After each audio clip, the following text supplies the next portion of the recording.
עבר זמן, נסעת לחפש רחוק מכאן,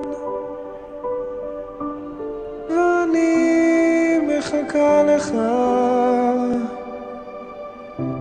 אוי ילד שלי בעולם, ציפור אדם כמו כולם, מחפש את האופק, כל מטוס שטס בשמיים, כל כוכב לי בעיניים, מזכיר לי אותך, לך נהיה לי לפני הגשם, צוצרים בשעות הערב, תמיד יחכו לך,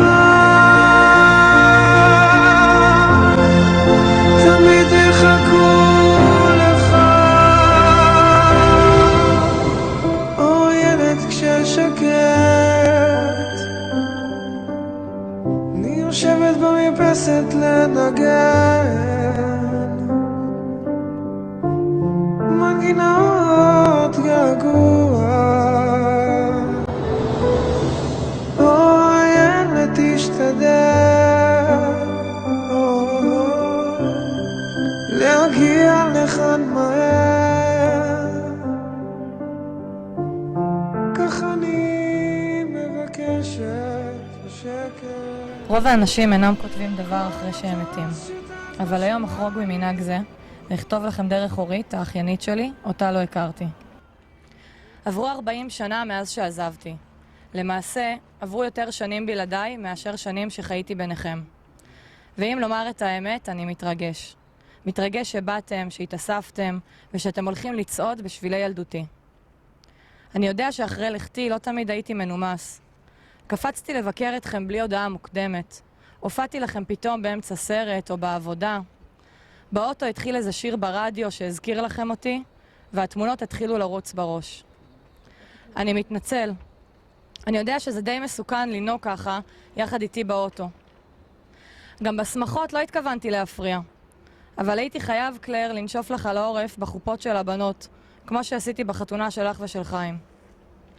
אני מתאר לעצמי שזה היה לכם מוזר כשצצתי במקומות שלא הייתי מוזמן אליהם, או בהופעות בקיסריה שלא קניתי אליהם כרטיסים. אבל ממש רציתי לשמוע את שלמה ארצי בהופעה חיה יחד איתכם. אז אחרי כל זה, היום הוא יום אחר. היום מותר לי להפריע. אז תרגישו בנוח להיזכר, לפרוק, לצחוק. אחרי הכל היום הגעתי עם הזמנה. זה לא מקרי שאנחנו כאן, דווקא במקורות הירקון. במסלול הזה הכרתי כל אבן וכל עיכול בשביל. כאן הייתי רוכב על האופניים בדרכי משכונת פג'ה, בה התגוררנו, למועדון הקליעה בראש העין. בקיץ היו הקוצים ננעצים בצמיגים ומנסים לנקב אותם. ואם היה לי מספיק זמן, הייתי עוצר לטבילה במי הירקון הקרירים שהיו אז נקיים. בחורף היה הבוץ העיקש נדבק לבגדים, והרוח הייתה שורקת בין הקנים והאקליפטוסים. כיף לחזור לכאן. זה לא סוד שהתאהבתי במדינה הזו מהרגע שכף רגלי דרכה בנמל חיפה. יורדת מהאונייה שהביאה אותנו מתחנת המעבר בעיר מרסיי שבצרפת. התחברתי לנופים, לשפה, אפילו לחוצפה הישראלית שהייתה כל כך זרה לי בהתחלה. ועם כל האהבה, תמיד הייתה לי פינה חמה בלב לילדות, למרוקו. בעיקר זכורה לי הדרך היומיומית לבית הספר עם קלר. אמא עבדה קשה כדי שלנו לא יחסר מאומה, ושלא נרגיש את הקושי שבלפרנס אותנו לבד בלי אבא. היא השאירה לנו כל בוקר דמי כיס, כל מה שהיה לה, כדי שנפתח את הבוקר עם חיוך. אני זוכר איך כל בוקר ליד בית הספר היה עומד רוכל עם רולטה קטנה מקרטון, וכדי לזכות בממתק היינו צריכים להיאמר על המספר הנכון עם הפרוטות שהיו לנו. לא נעים לי להודות, אבל האמת היא שלא הצטיינתי בלנחש נכון את המספר הזוכה ברולטה. וקלר, שרחמה עליי, עכשיו כבר מותר לגלות שהייתי קצת בכיין שהייתי קטן, הייתה מוותרת על הכסף שלה כדי שבכל זאת תהיה לי לאיזה סוכריה. בשנת 66 יצא המחזמר קזבלן. כל כך נהניתי ממנו ובייחוד מהמוזיקה המצוינת שלו.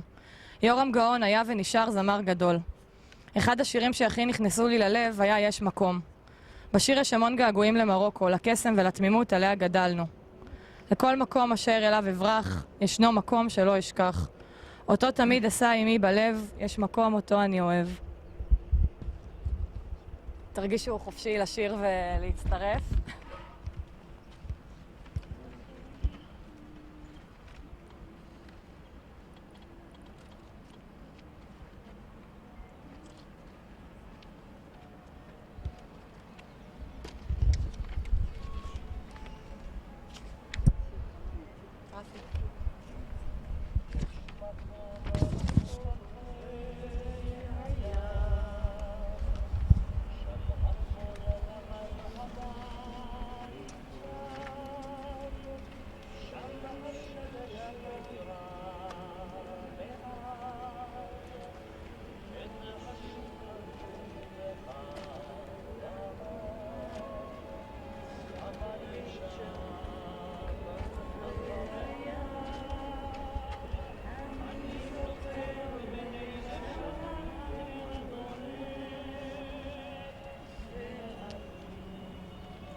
שמי רפי דהן, חבר נעורים, שכונת יוספטל, פתח תקווה. אין ספק שקודם כל היוזמה שצריך לברך עליה היא מרגשת מאוד, מאתגרת מאוד. אורית גנור יעקבי, יישר כוח. זה לא מובן מאליו, אחרי 40 שנה לכנס קהילה שלמה, משפחה, חברים, סביב דמות בעיניי מכוננת, כי תכף אני אגיד משהו על שמעון, אבל לפני כן פגשתי את החברים משכונת יוספטל ואת המשפחה, ועלו המון שמות, ושמעון הפגיש אותנו שוב עם העבר, עם הנוסטלגיה, עם הדברים הבהחלט מיוחדים של שכונת יוספטל. פתאום נג'י ובית שלמה ועמיקם המדריך הנערץ מהנוער העובד, והשמות וביטון וגרי, ווואו, למרות שאני טיפה יותר גדול בגיל, אבל זה הדור שלי, זה ההוואי שלי. ואם יש משהו שבמסגרת עבודתי כמנהל מחוז מרכז, אני לא רק בפוליטיקה, מחוז מרכז שאני מדבר עליו כמשהו שלא דיברנו על אינטגרציה אשכנזים ספרדים, אלא חיינו את זה. אני חושב שזה בדיוק הרגע להגיד ששמעון היה חלק אורח חיים, לא הוואי, אורח חיים איצקוביץ' יחד עם כהן, יחד עם ביטון ויחד עם חנקור ואשכנזים וספרדים וותיקים, וזה היה אך טבעי, באמת. אתם יכולים לשאול את כולם כאן שנפגשנו,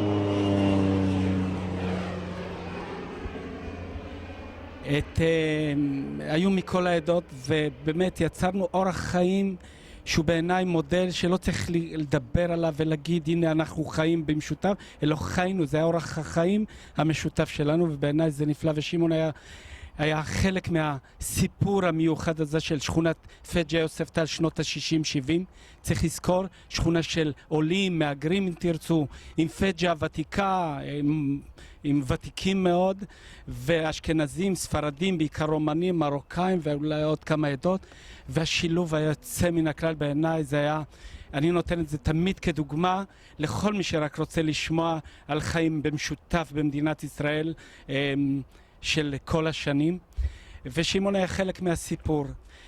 ואני רוצה לעבור לשמעון, שבמהלך הסקרות התחברתי להמון דברים עם שמעון, וגם כתבתי אחד השירים, לפעמים אני זוכר, וכתבתי את אחד המאמרים שהקדשתי אותו לאחיה, שהוא נקרא על שמו, שהיה לנו איזה דיאלוג, והוא אחיה במציאות הישראלית לא הבין את מרחב הזמן, איך שמעון בן 20 הוא יכול להיות אח של סבתא, הוא שאל 19, הוא יכול להיות אח של סבתא, כאילו בן 19 אח של סבתא.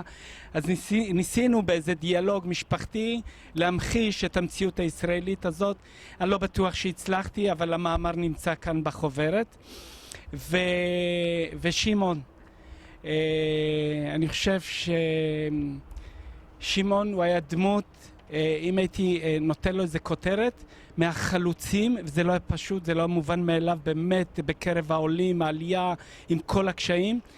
אחד הנערים שפשוט שאף תמיד להכי גבוה, והנה היום אני מצטער, יש לי איזה מסע בחירות ואני צריך ללכת, אבל היום תפגשו צמתים שונים בחיים של שמעון, בין הבודדים נדמה לי שתמיד דיבר על התנדבות ליחידה קרבית, לשריון, באיזו גאווה, באיזה להט, ליד פג'ה שם, איפה שמגרש הכדורגל.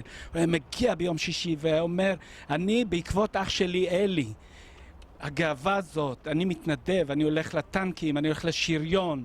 והוא הגשים את זה, הוא הגשים. אחר כך הוא גם היה חלק מתנועת הנוער בקן של הנוער העובד. והוא באמת אחד החלוצים. הכרזת הגרעינים. כן. הוא עשה אותה, הוא היה אמור להיות גרעין ב', אבל הוא הלך לשני. וזה כל כך מאפיין. כל כך מאפיין, דומיננטי. לא יודע, אני חושב, חנה, אני חושב, יכול להיות שהוא היה היום, הוא היה מתמודד לראשות עיר לטעמי. רק עיר? אתה קטן מאוד. לטעמי, באמת. אתה קטן מאוד. כאילו, המנהיג... לטעמי... על מה אתה מדבר? ראשות עיר? על מה אתה מדבר? כי שמעון באמת בין החלוצים שהובילו הרבה מאוד דברים של נערי פג'ה, של נער יוספטל, וגם עבורי הוא היה מודל לחיקוי, למרות שיותר צעיר ממני.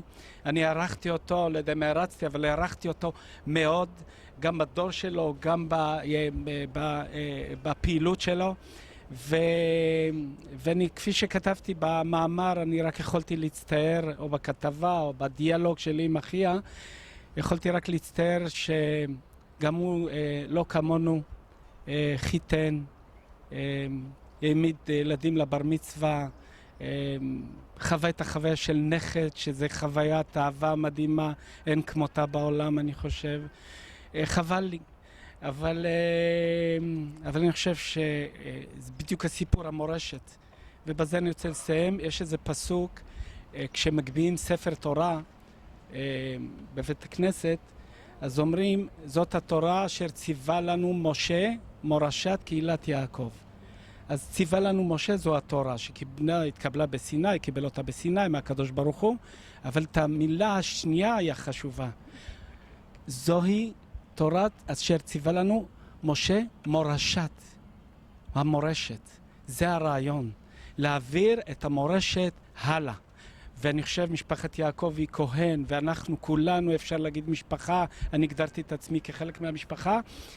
אני חושב שהצלחתם באמת בכבוד, יחד בראשותה של אורית וכולם, להנחיל את המורשת של שמעון לילדים, לנכדים. זה בעיניי סיפורה של מורשת. זה בעיניי הדבר הנפלא אולי של היום הזה. אז אני רוצה להגיד לשמעון, 40 שנה לא נפגשת, הנה אנחנו כאן, אוהבים, מעריכים, מתגעגעים. אני קמתי היום בבוקר עם דמות שלו במקום מאוד מסוים של הנורא עובד, בכדורגל של המגרש הקטן. הדמות הזאת מלווה אותנו, ואני מקווה שבאמת נהיה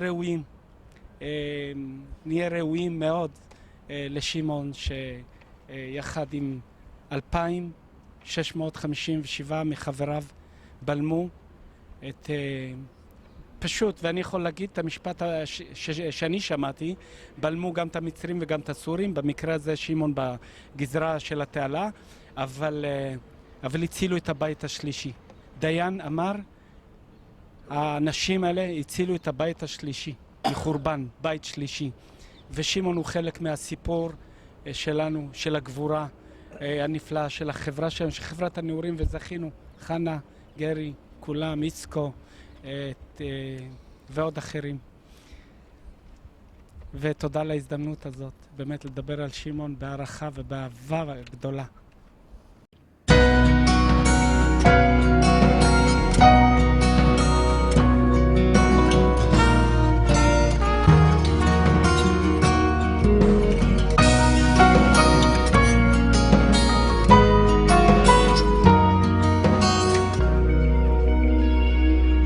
כבר עבר די זמן מאז שהיינו פה, שים לב איך משהו פה השתנה. שינו את הבמה, אתה זוכר איך היינו פה, בין שיר לשיר, בין דמעה למנגינה. כתבתי למישהו מכתב, צירפתי צילום דהוי, שנינו אוחזים נערה, נאחזים במשהו. בעיר הזאת יש 1,000 נערות אולי, רק אני גר לבד עם כלב ששומר עליי.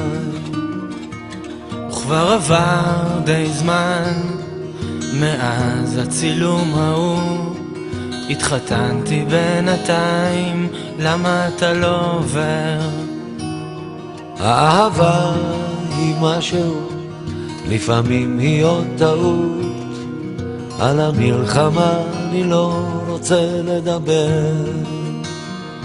כתבתי למישהי מכתב אבוד בלי כתובת, על השולחן נותרה פתקה של אהבה.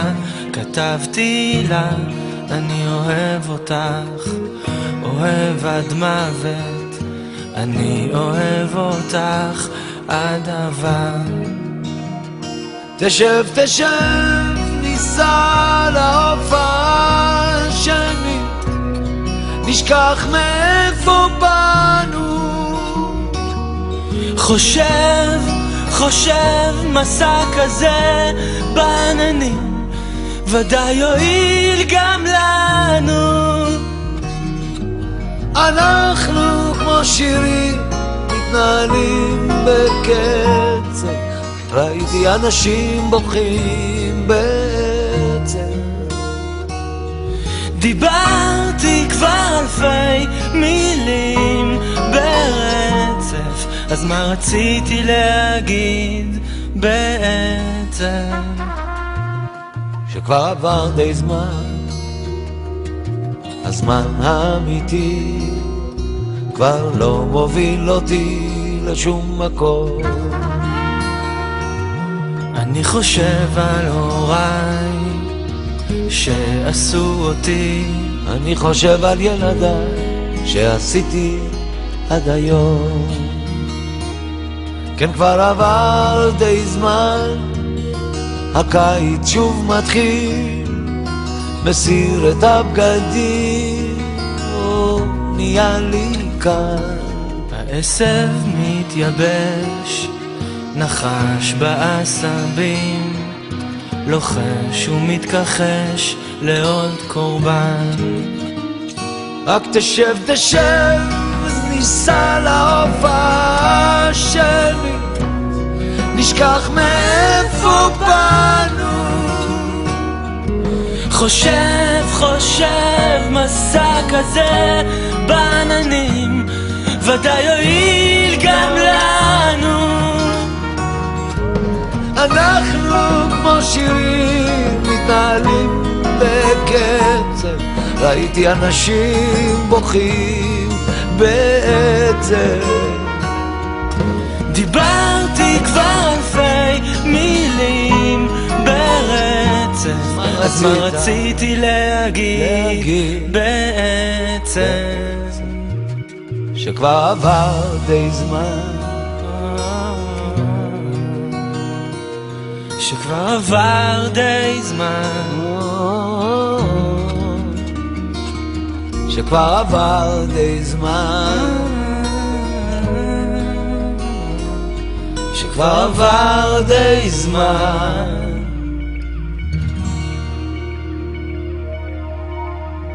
בוקר טוב ושלום לכולם. אתם יודעים, יש משפט שאומר שאדם מת כאשר אחרון האנשים זוכר אותו. אני לא זוכרת מי אמר את זה, אבל כנראה שאמר את זה איש חכם. ואני באמת חושבת ששמעון שמעון הדגים את העניין בצורה הכי טובה. ואני מודה לך, אורית, שבזכותך אפשר היום, בלי חשבון מה שנקרא, לדבר על. אני רוצה להגיד אני חושבת ששמעון לא מת וגם לא ימות בגלל, רפי קרא לזה מורשת, בגלל הסיפורים שמלווים אותנו כל הזמן. ואני רוצה להגיד שאני מורישה את הדברים האלה הלאה בגלל אותו משפט. אני מורה במקצועי, כמו שאתם יודעים, ובמשך כל השנים, ואני מורה למעלה מ-30 שנה, 35, איזה פחד. וכל שנה, ביום הזיכרון לחללי צה"ל, ובעניין של להזכיר את מלחמת יום כיפור, מי שמככב כל הזמן זה שמעון. התלמידים שלי יודעים עליו, התלמידים שלי יודעים פרטי פרטים על חוויות שהיו. אם זה כיתה ח' אז אני מספרת מה קרה בכיתה ח', אני מורה בחטיבת ביניים. ואם זה בכיתה ט' אני מספרת מה קרה בכיתה ט'. ואני חושבת שבצורה כזו, הם אפילו שנה אחרי שנה אומרים לי, טוב, אני רוצה לספר את הסיפורים על שמעון. אמרתם נכון, כי אני מספרת מהבטן שלי, ואם אני מעבירה את זה מהבטן שלי, כנראה שהילדים יזכרו יותר טוב, ויעבירו את זה הלאה. זה לא רק השם, ואני לא רוצה שמה שאני אומרת עכשיו זה יישמע כאילו שאני אדם עצוב. ממש ממש לא. כשאני מדברת על שמעון, אני לא יכולה לקרב את זה, כמו שכל פעם אני מסתכלת על קלר, ואני אומרת, איפה את קלר? פתאום נעלמת לי. קלר, ואני רואה במשך השנים גם עם האמא זיכרונה לברכה, כלומר הסבתא, וגם אני רואה כמה הסיפור של שמעון שינה את החיים של כל כך הרבה אנשים. אבל הוא לא שינה רק בקטע של העצב, וזה מה שאני רוצה לילדים שנמצאים פה. באמת, באמת, זה לא רק בקטע של העצב. זה להגיד שיש משמעות לחיים לעזאזל. יש משמעות לחיים. והילד הזה, שהוא היה בן 19 סך הכל, שהספיק כל כך הרבה דברים, והספיק להשאיר לנו כזו מורשת של דברים, והוא עשה את זה כדרך אגב. הוא לא עשה את זה כדי שחנה תעמוד פה ועכשיו תדבר על גדולתו של שמעון כהן. הוא היה כזה, הוא פשוט היה כזה. ואורית אמרה לי, תספרי אפיזודה אחת. ואני לא, אני גם אתמול וגם כל השבוע, קראתי יומנים שלי שכתבתי כשהייתי ילדה. דרך אגב, ילדים, זה טוב לרשום יומן, כי אחר כך זוכרים את זה. אבל יומנים שכתבתי, ואני הדבר המרכזי, אני חושבת שאצל שמעון, מעבר לדברים שהוא עשה, הכרזת גרעין והמסיבה והדברים שהוא אמר, אני חושבת לא לשכוח את האדם שבנו. באמת, לא לשכוח את האדם שבנו. ואני זוכרת את השיחות שהיו לנו. והלוואי שהיום ידעו, רפי כמנהיג, הייתי צריכה להגיד לו את זה, שהמנהיגים שלנו, לעזאזל, לא ייתנו לילדים שלנו להיות שם. לא ייתנו לילדים שלנו להיות שם. שהמנהיגים שלנו יעשו הכל, שלא יהיו מלחמות, שלא יהרגו על הרקע הזה, שכולנו נזדקן בטוב מה שנקרא, ולא נצטרך כדי לדבר וכדי להיפגש אחד עם השני את ההזכרות הדברים האלה. אני באמת לא מדברת מתוך עצב על שמעון, אף פעם לא. אני חושבת שבאמת, גם כמורה, ממרום גילי אני אומרת, וגם כאדם, הוא באמת היה ילד מאוד מיוחד, מאוד מאוד מיוחד, בקטע של האדם שבו. ואני זוכרת איך היה בו אהבת האדם. זה לא רק אני חבר שלך או לא חבר שלך, זה בכלל לא היינו חברים רסמית. הוא לא הודיע לאף אחד על זה, וגם אני לא הודעתי לאף אחד על זה. אז דיברתי על זה רק אחרי שזה נגמר. אבל באמת, הליטופים והקשר היה כל כך טהור. ומי ייתן הדור שבא עכשיו, והדור של הילדים, לא ישכח את האדם. ושמעון, בזכותך אנחנו פה. בזכותך אנחנו פה. בזכותך יש לי את הבמה הזו להגיד מה אני מרגישה, מה אני חושבת. ואין לי ספק שאם היית עכשיו בחיים, או שאתה נמצא עכשיו איתנו, אתה אומר, די, תפסיקי לחפור. כי אצלו זה היה טבעי לגמרי. ובאמת הוא נתן לנו המון. ואני בטוחה שעכשיו אחרי שאני מסיימת אני אגיד למה לא אמרתי את זה ואת זה ואת זה ואת זה. יש עוד המון מה להגיד. אבל אני חושבת, ממש להשאיר חותם על קבוצה. מה אתם חושבים, קלר? שבמקרה כל החבר'ה באים כל שנה? אני חושבת שאצל כולם 40 שנה כל הזמן, מיותר, מפחות, מתקופות יותר, מתקופות פחות. כל אזכרה, כל יום זיכרון באים, מי יותר מפחות, תלוי בכל אחד. זה סתם במקרה. אתם תמיד הייתם נחמדים, גם אמא שלך זיכרונה לברכה, וגם אתם, וגם אלי, תמיד הייתם נחמדים. זה לא בשביל זה, אלא בהקשר, וזה לא רק בגלל המפגש החברתי. באמת, זה היה משהו מיוחד מאוד. הוא באמת היה, ולא במקרה, הוא באמת היה איש מיוחד, ילד, אני לא יכולה להגיד איש, ילד מיוחד מאוד. אני חושבת שהוא היה מאוד, שני דברים מאוד אפיינו אותו. א', שהוא היה פעיל בלתי נלאה, זאת אומרת, היו לו אנרגיות חברתיות בלתי רגילות, דבר ראשון, והיה מוכן הרבה לעשות. דבר שני, הוא היה מאוד בוגר, אני חושבת שאנחנו עוד היינו, כן, הוא היה מאוד בוגר, אולי היתמות, גם נתוני אישיות, הוא היה מאוד בוגר ורציני ועם ערכים ולהתווכח איתו. היו לו דעות מאוד מגובשות על החיים, כמו להרבה מתבגרים אחרים, ואני חושבת שגם היו לו יכולות מנהיגות מאוד גבוהות, וזה נתן לכולנו הרבה מאוד. אני חושבת שהייתה לו השפעה על כולנו, ואולי אפילו אם הוא היה נשאר בחיים, אז אולי היינו קצת יותר בקשר, נקווה שנחדש אותו. אני גם חושבת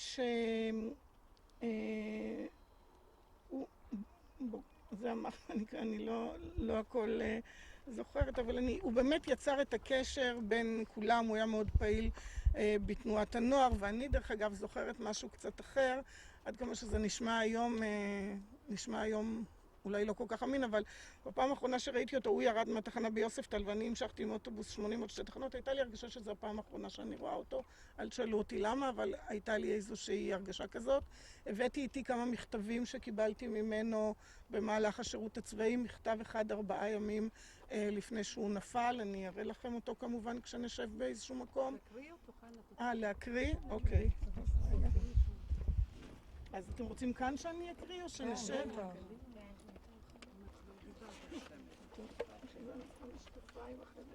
יש לי, את רוצה? יש לי גם. אנחנו דור של... רק אנחנו מתקרבים ל-60. שמעון היחידי שנשאר צעיר.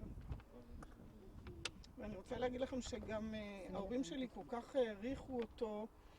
בראש השנה שלפני יום כיפור אני הייתי תורנות בצבא, והוא ואילן שיבדל לחיים ארוכים, ודני באו לאמא שלי, כאילו לכבוד השבת שלה קרבית, באו לבקר את ההורים שלי שנשארו לבד. לעזור לך? רגע, אני לא יודעת, אני מיינתי את זה לפי אנשים, אבל לא לפי תאריכים, אז נראה. לא, זה 29, זה, רק שנייה. זה 12 לעשירי, זה 12 לעשירי, זה 8 ימים. את נולדת בשבעה, נכון? לא, אבל בשבעה של שמעון.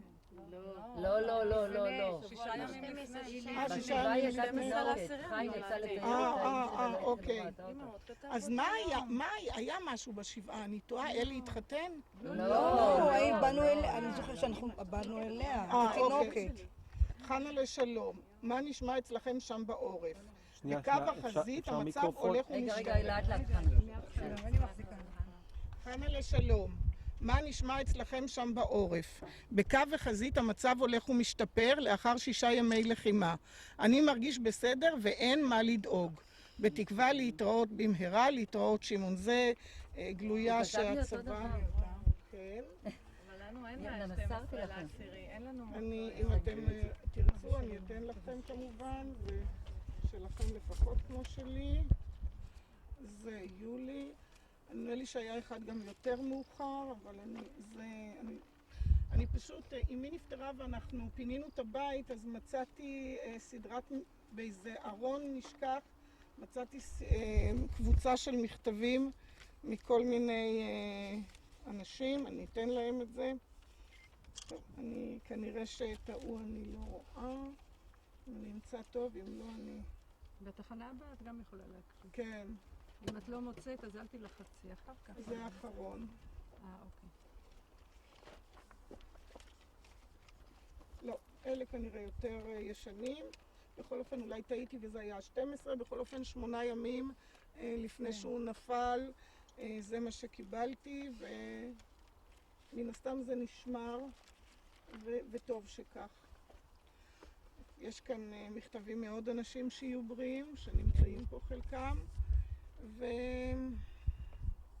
וזהו.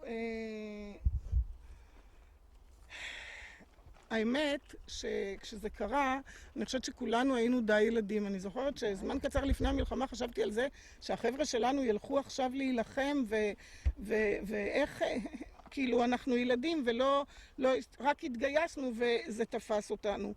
וכשוויולט וז'קלין, שתיהן הבריאות, באו אליי הביתה וסיפרו לי את זה, אני קיבלתי שוק, אני בכלל לא יכולתי להבין מה כאן קרה, ואני זוכרת שנסענו לאילן, ואילן פרץ בבכי נוראי, וויולט עמדה על ידו וליטפה אותו, ואני אפילו לא יכולתי לגשת אליו, כי הרגשתי משותקת לגמרי. זוכרת את אבא של אילן אומר לו תרגע בן, כן, כן, כן. כי אצלם במשפחה גם היה איזה סיפור. נכון, הבן דוד, נכון. ואז תרגע בן, אני זוכרת. ואני רק זוכרת יולט וחנה עברו בינינו, הם עברו אליי, הם עברו אלייך, ויחד הלכנו כקבוצה לבית של אילן. נכון. היינו כאלה ילדים. היינו באמת כל כך ילדים. האסימון נפל לי, הייתי ממש משותקת מבחינה רגשית. האסימון נפל לי כשנסענו למשמר הנגב. יום אחד חנה וגרי יזמו נסיעה למשמר הנגב, ובאתי לשם וראיתי את הקבר. זה היה בית קברות ארעי. כן, יש לי כאן אפילו את ההודעה על הלוויה. הלוויה הייתה 10 חודשים אחר כך. אתה זוכר ירי את הנסיעה הזאת?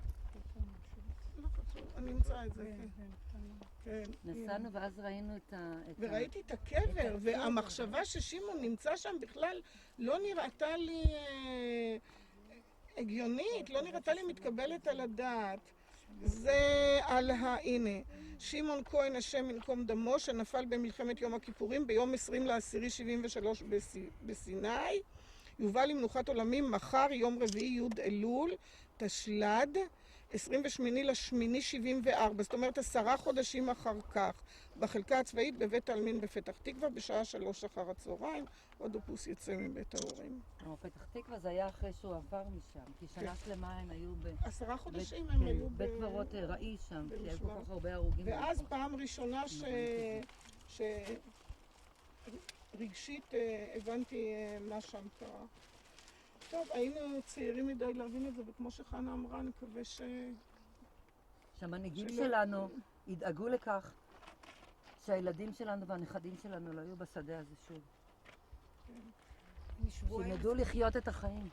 שבועיים לפני שהוא הלך למלחמה, למדתי בית ספר לאחיות בירושלים, והוא היה שם באימון, והוא עזב את האימון, הוא אמר, אני חייב לראות את דודה שלי, והוא הגיע אליי. טוב, הייתי קודם כל המפגשים שלכם הייתי מגיעה, ולמסיבות. המון כבוד למשפחה. והוא בא והיה איתי איזה שעה וחצי בערך, וזו הפעם האחרונה שאנחנו נפגשים. אני זוכרת, הוא העריץ את אלי, הוא אהב את קלר, הוא אהב מאוד את אימא, אני זוכרת את מסיבת הגיוס שלו, אני זוכרת את ה... היה בזה משהו, כבוד מאוד למבוגר. מה זה למבוגר? אז תקראי לזה מרוקאיות, תקראי לזה ישראליות, תקראי לזה, אני לא יודעת מה. אפיזודה שהייתי באה אליהם תקראי לזה אהדה. לחגים, אז דודה, זכרונה כך לברכה. היה מחובר אלייך. הייתה כל כך פעמים, הוא היה נכנס למקלחת. נו, כמה זמן המקלחת? מה אתה עושה? אני אומרת לה, תעזבי אותו. לא, אבל הוא לא עונה לי. אמרתי לה, הוא יענה לך, זה בסדר, הוא מתקלח. ובחיים הוא לא כעס, הוא לא התרגז עליה. הוא אומר, אמא, זה בסדר, זה בסדר. הייתה מלא סבלנות ואורך... אין, זה פשוט... כל הקטעים של הגששים כל הזמן. הוא דיבר גששית. המון גששים, המון גששים, המון. אני ממש זוכרת- דיבר גששים. א', באמת, אני רוצה לחדד משהו שחנה אמרה פה. הרי שלחו אותו למודיעין. היום כל אחד ששולחים אותו למודיעין מברך על זה 10 פעמים. כן.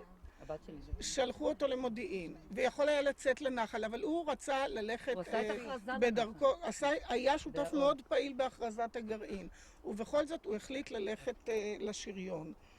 בגלל ההרצאה שלו לאלי, לדעתי, הוא כל הזמן דיבר על זה, על הכוח. כן. גם המכתבים, הוא אומר, עוצמות, העוצמה, נכון. הכוח של הפלדה, אבל מי היה הכוח אלי? של... אתם מדברים הרבה אלי על זה אח אלי. שלו. אלי האח. גדול. והוא היה בסדרת חינוך, הוא היה בקורס בשירים. מת"קים, נכון? דומה. אז אני, כן, הוא היה בקורס סיים מת"קים בקורס מת"קים, נכון. בפתח תקווה בסדרת חינוך, ובאתי לשם, הוא כתב לי שהוא שם, ואני באתי לשם לבקר אותו, ולא מצאתי אותו בין כל החיילים, וחיילים התחילו לשאול אותי שם, אני עוד לא התגייסתי, התחילו לשאול אותי, את מי את מחפשת? או שכן, לא זוכרת, בקיצור, את מי את מחפשת? אמרתי את שמעון כהן, אמרו לי, יש לך טעם מצוין. בטח, עוד אישה יפה מגיעה. עוד יאמינו לך. אני זוכרת אותך. אני באמת40 שנה מודה על שנה הדבר אחורה. הזה של אורית וכולם שם, כל המשפחה שהתגייסה. אני חושבת שזה דבר גדול במשפחה לעשות את המבצע הזה. מבצע, נכון. ולדבר חופשי הפעם, בלי לפחד להגיד שמא אני פוגע, שמא לא נעים. כי כל השנים שבאנו לקלר ולאמא שלך היה נורא קשה. היה נורא קשה לדבר על זה. אני בטוחה שאתם גם כמשפחה הייתם מספרים שהם לא מדברים על זה, לא מדברים על זה. ואני חושבת, לא דיברו על זה. וכל הזמן סיפרתם לא מדברים, לא מדברים. לא, בגלל הכבוד לדוד. בסדר, בגלל בסדר, האמא. בסדר, זה גם גישה, זה גישה, זה כל אחד עם הגישתו. כן, ואני חושבת שזה דבר גדול, אחרי 40 שנה אפשר לדבר. לא ידברו, ויש כאלה שחושבים שאם ידברו, לא, ראינו כמה עצב זה מעלה עוד יותר ומציף. אז אבל זה ההתמודדות עם הייתה שלא מדברים. מבינה, משפחה שלמה, כל השמחות, כן, אבל את כל אחד באמת עם איכשהו... כמו שאמרתם, אתם לא הכרתם אותו, בטח כל הקטנים לא, אתם לא הכרתם אותו. ולמרות אני הכל, רק תמיד ידעתי שעושים לי יום הולדת חודש אחרי. זה היה מאז ומעולם. אף פעם לא חגגתי בזמן. אבל זה משהו שגדלתי איתו ומשהו שהוא תשימי לך חלק מיקרופון. ממני. זה ככה היה. לא דיברתי, לא שאלתי, לא למה, לא. זה היה לא מובן. ידעת למה? לא, ידעתי, אבל אף פעם לא העליתי את זה, מה פתאום, או אף פעם לא ניסיתי... זה היה משהו שזה ככה זה. תביני גם איך אימא מגדלת והסבתא מגדלת. וככה גדלנו, כן, לתוך זה, זה בסדר לתוך... שאנחנו מדברים על הדברים?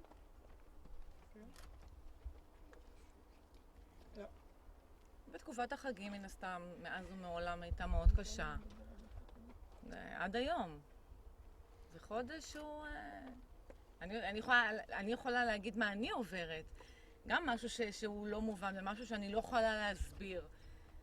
החודש הזה, זה חודש שאני פשוט נכנסת אליו לדיכאון. זה משהו שהיה מאז ומתמיד, ואני לא יכולה, אף פעם לא יכולתי להסביר את זה. אני ממש מחכה מהיום הראשון של ראש השנה, שיעבור החודש הזה, שיגמר, שיסתיים, זה משהו שאני לא יכולה להכיל את החגים, לא יכולה, ואני לא יכולה להסביר את זה. כי אנחנו תמיד ביחד, כל המשפחה, ותמיד, אין אצלנו, אבל זה חודש שאני פשוט, זה משהו בתת מודע כנראה.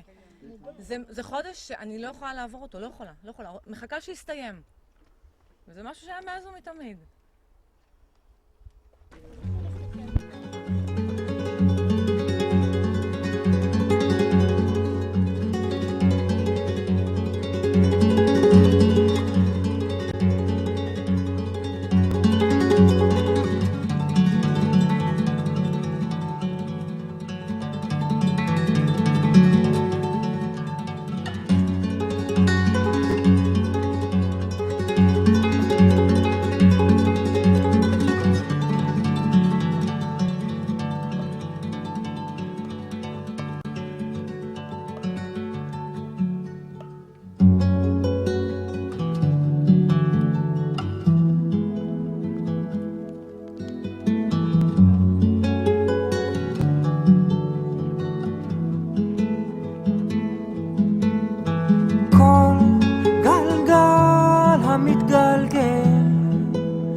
מטה למעלה, מרכבות סתומות הולכות ומתגלגלות. כל נעימות עולה ויורד, הולך ומשוטט בעולם. כל שופר נמשך בעומקי המדרגות, מסובב הגלגל סביב.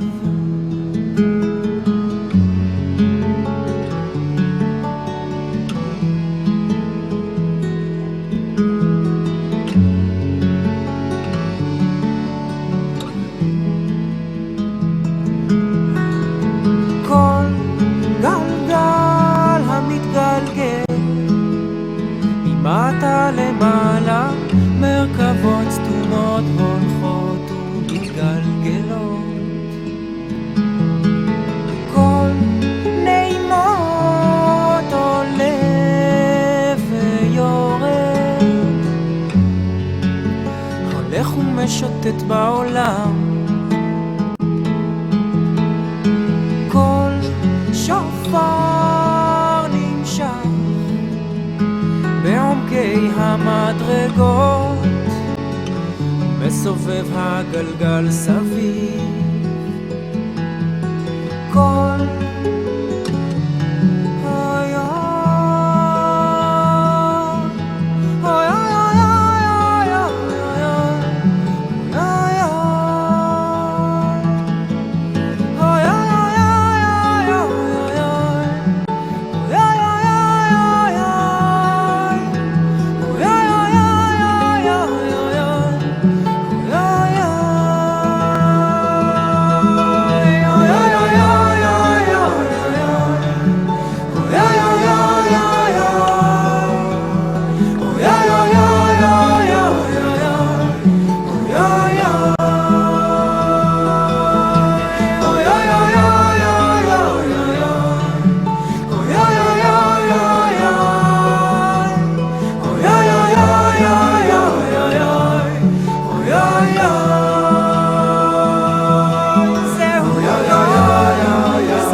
ממטה למעלה מרכבות סתומות הולכות ומתגלגלות,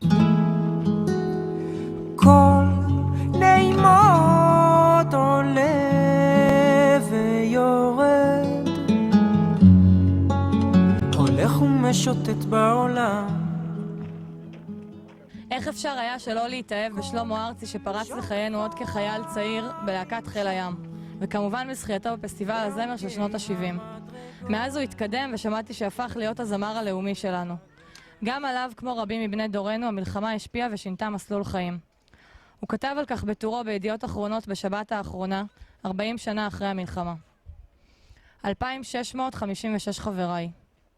השאלה הכי גדולה העולה מאירועי מלחמת יום הכיפורים היא, האם הסתיימה המלחמה? מבחינתי לא ממש, כי לא הייתי צריך לעבור 40 שנה כדי לספור את חבריי המתים.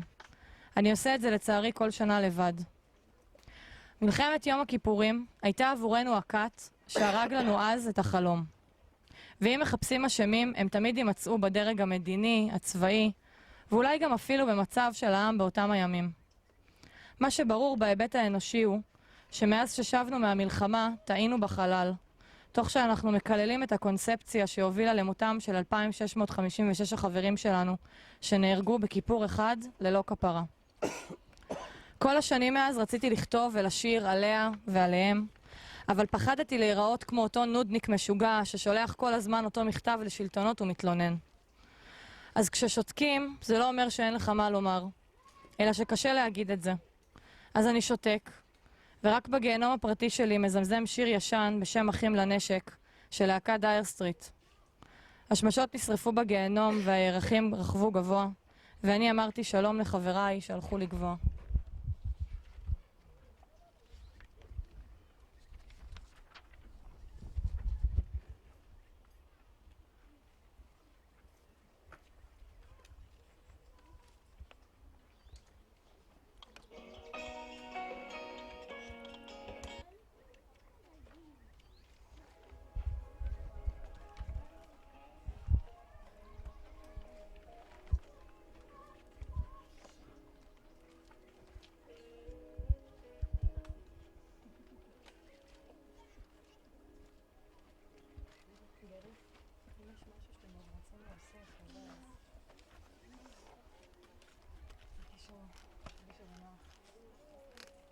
האמת היא שיש לי כל כך הרבה מה להוסיף.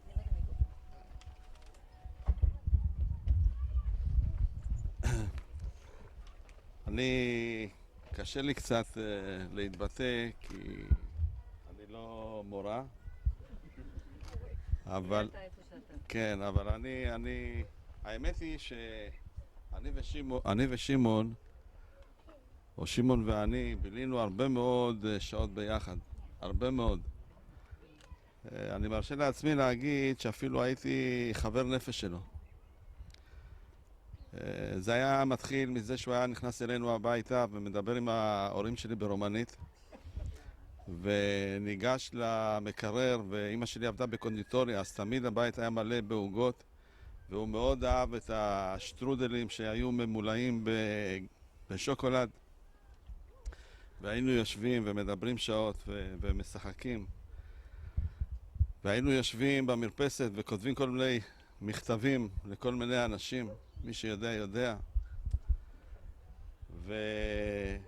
וכשלא היה מה לעשות, אז מדרך הטבע מה היינו עושים? יורדים למרכז, ליד המכולת, יושבים על הספסל, כן, ומחכים שזה יופיע וזה יופיע, ואם הוא לא היה מופיע אז היינו הולכים לשרוק, ואז הוא היה מופיע. ובימי שישי היינו משחקים, כמו שרפי אמר, כדורגל, והיינו צועקים, מקללים ובועטים אחד בשני חזק חזק. אבל הייתה אווירה של ילדות בריאה, באמת. אני מנסה כל פעם, יש לי שתי בנים בוגרים, נשואים, וכל פעם אומרים לי, יש לך תכונות של יוצא פייג'ה. ואני, כן, ואני דווקא מאוד גאה בזה, כי אני חושב שהילדות שאני חוויתי הייתה ילדות, מה זה בריאה? חבל על הזמן. חבל על הזמן. זה דרך השכונה, ודרך הוותיקים, ודרך התנועה, ולא יעזנו לבקש. אני זוכר שבפסח הבילוי הגדול שלנו היה מסע של 3 או 4 ימים, וכמובן היינו צריכים מצרכים. אז מה היינו עושים? היינו הולכים לעשירים, לשכונות הוותיקות, שם תמיד היו בתים עם קוצים כאלה, מטר, מטר וחצי, והיינו באים, ואז היינו, אני מעריך, משהו כמו 14, 15. היינו דופקים מדלת לדלת, שואלים אם יש מישהו שרוצה שננקה להם את החצר. והיינו הולכים 4, 5, 6 אנשים, ומנקשים חזק חזק את העשבים שיבשו שם, ומוצאים את זה למדרכה. וכשכבר היה מספיק הבלות בידיים, כי היינו חנונים בסך הכל, אז קיבלנו את ה-30 לירות שלנו, ועם זה היינו הולכים לבילוי של חיינו, זה לצעוד 3 ימים. כן, כן. ואני זוכר שבאחד המסעות היה מסע לירושלים. הקימו שם עיר אוהלים, משהו ענק. לצעדה. אז הצעדה עם הגשם. נכון. הגענו לשם, אני לא זוכר את כולם, אבל היה שם שמעון והיה שם אילן ולא זוכר מי עוד היה שם. היה מבול. ואחר הצהריים התחיל מבול, וכל האוהלים התחילו לרדת במורד הדרך. ואני מה עושה?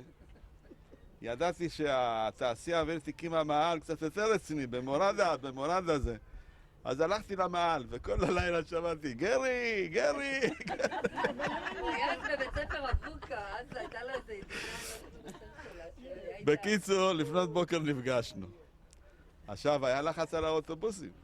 מה עושים? שמעון עולה לאוטובוס, ומי שזוכר באוטובוסים שלה, אז היה חלון אחורי שנפתח כזה עם ידית. אז הוא פתח לנו את החלון האחורי, ואנחנו נכנסנו מאחורה לתוך האוטובוס. עם השימורים. עם השימורים. זה לאילן הביתה, חילקנו את השלל של ה-30 שקל. לירות. לירות. איזה מבול. אוהל סיירים, לא אוהל כמו שהיום בונים אוהל. ואיך אכלנו את זה? אפשר לחשוב ארוחת גורמה. תירס, ואפונה ירוקה. בקיצור, התלבטתי אם להתחיל לספר משהו, כי אם אני מתחיל זה לא נגמר. מתאים לנו. כן, אני זוכר טוב מאוד אצלכם בבית, קלר, שעשינו חזרות על הגששים, שמעון, אלי ביטון ואני, ואחר כך הופענו עם זה בהכרזת הגרעין בהאון. לא חשוב, בסוף לא אלי ביטון ולא שמעון ואני הגענו לגרעין, כל אחד הלך לכיוון אחר. מה שכן אני זוכר, שבאמת, כמו שנאמר פה לפניי, הוא הלך לחיל המודיעין, ומאוד מאוד לא השלים עם זה. בסופו של דבר הוא עשה מה שהוא עשה, והגיע לשריון, ואז הוא היה בקורס מפקדים. סיפרתי פה בדרך, נדמה לי לאיציק וז'קלין, למעשה הוא היה שבוע או שבועיים לפני סוף הקורס, משהו כזה. סיים? ואני הייתי בחצרים, ומה שעשו, לקחו אותם מבית ספר לשריון, הביאו אותם לחצרים, והעמיסו אותם על ההרקולסים בכמויות. ולי באופן אישי כל הזמן הפריע, ואמרתי למה לא הלכתי למיקום הזה של מסעת החיילים, כי זה היה מרחק הליכה ממני, לא רחוק. אבל זה מה שקרה ולא ראיתי אותו. במהלך המלחמה אני זוכר שהחלפנו מכתבים, אני לצערי לא מצאתי אותם. מה שכן אני זוכר מכתב אחד שהוא שלח לי, שהוא באחד הצמתים פגש את אלי, והם היו רעבים רצח, והוא נתן לו קצת שימורים או קצת אוכל, וזה החזיק אותם עוד כמה ימים. ובמכתב אחר שלו אני זוכר שהוא כתב שהם היו במין פגרה כזאת בין הלחימה, והרבה מאוד אנשים נפגעו שם, והוא, אם אני לא טועה, זה היה צפיקה, הבחור הגבוה שהגיע לאחד האזכרות, הייתה איזושהי שיחת נפש ביניהם, והם אמרו, איך זה ייגמר? ואז שמעון אמר, אל תדאג, זה יהיה בסדר. כן, כן. ולאחרונה, פה בחג, למעשה קראתי די הרבה כתבות על מלחמת יום הכיפורים ועל המלחמה המיותרת שנכנסו לעיר הסואץ, ושם דיברו בעיקר על הצנחנים ועל סיירת חרוב, אבל גם השריון למעשה לקח חלק בלחימה הזאת, ולמעשה בלחימה הזאת בכניסה או בפאתי העיר סואץ, שם הוא קיפח את חייו. סליחה? כן. ולמה אני מקודם אמרתי שאם הוא היה נשאר, כמו שאני מכיר את שמעון, בטוח הוא היה נשאר בצבא, בטוח, ובטוח הוא היה קצין בכיר, והייתה ביניהם גם חברות בינו לבין ינאי, שבזמנו אירח אתכם וסיפר לכם על הקרב. ואני אומר, אם הוא... כן? נראה אותו בסיום. ואני אומר שאם הוא הגיע לאלוף, אז גם כנראה ששמעון היה מגיע לאלוף. יש לי עוד הרבה מאוד סיפורים, אבל אני אסיים פה. אם יהיה לי עוד איזשהו משהו, אז אני אמשיך בהמשך המסלול. זהו. טוב, שלום לכולם, אני עידו, אני בעלה של אורית, הבת של קלר וחיים. אני חושב ששמעון שמע על ינקלה רוטבליט, כי הקריירה שלו התחילה בשנות ה-60 עוד. אבל יש שיר שהוא לא הספיק לשמוע, שאנחנו מכירים שמבצעת יהודית רביץ בעיקר, ומתי כספי, שזה השיר לקחת את ידי בידך. ויש בו שורה אחת שאני חושב שהייתה תופסת את תשומת הלב שלו. דברים שרואים משם לא רואים מכאן. שמעון מאוד מאוד חתר להתגייס לשריון, ואני חושב שמה שמשך אז את הצעירים בימים היפים של שנות ה-70 זה הכוח של הטנקים והעוצמה והאש והמיגון והתמרון, דברים שמאוד מאוד מדברים. אז הייתה הבנה מאוד מאוד משמעותית שהיום אולי קצת פחות, ששדה הקרב יוכרע על ידי כוחות יבשה. אומרים איפה שבמקום בו יעצרו הזחלים, שם יקבע הגבול. יש לנו מתוך 5 גנרלים בעולם שמונצחים על הקיר של מועדון השריון, של מוזיאון השריון בפורט נוקס, 2 ישראלים, ישראל טל ומוסה פלד. אבל זה, אם אני חוזר רגע לשיר, זה מה שרואים משם. זה הסיסמאות, זה המילים הגדולות, זה הגנרלים. אבל אחרי שנכנסים לזה, יש את מה שרואים מכאן, מהצריח. וזה מה שמשאיר את האנשים. של לחזור לבסיס מאימון ב-2 בלילה, מזיעים, מלוכלכים מגריז, אז צריך להתחיל לבדוק את הזחל ולשמוע את השריקות שלו ולבדוק את החום של המנוע. אבל מה שמחזיק אותך זה האנשים שאיתך. זה לקיים מערכת יחסים זוגית עם עוד 3 אנשים ועם מכונה של 50 טון. וזה להכיר את הצוות שלך ולדעת עליהם יותר משאתה יודע על עצמך. וכל אחד מהם, אם הוא אוכל את הלוף או אם הוא אוכל את הטונה. ומה היה לו בסוף שבוע, איך היה לו עם החברה. ואתה לומד לזהות את הנחירות של האנשים בזמן שהם ישנים, שאתה רוצה לתת למישהו איזה מרפק קטן שיפסיק לעשות רעש. ומסביב לכל זה יש את הקשר עם המכונה, שמכירים את הרעשים שלה והקולות שלה, ונותנים לה אהבה ומקבלים ממנה אהבה בחזרה. וזה בעצם ממה שאני מבין משך את שמעון. אותו כמובן לא הכרתי, אבל את המכונות אני מכיר. הוא רוצה להיות מנצח של כל הדבר הזה, כל היחידה הזאת שנקראת צוות טנק. שהעיניים בחוץ ואתה מסתכל החוצה ואתה שומע את הקשר, אבל באוזן אחת אתה שומע גם את הנשימות של האנשים שלך ואתה יודע מה קורה עם כל אחד מהם, רק מהם איך שהם נושפים ושואפים ומדברים. זה הכל. אנחנו נסתובב. המסלול שאנחנו עוברים דרכו מאפיין את שמעון מאוד מאוד. למעשה פה לא רחוק היה מטבח שמשמר הגבול היה לו פה בסיס והיה פה גם מטבח.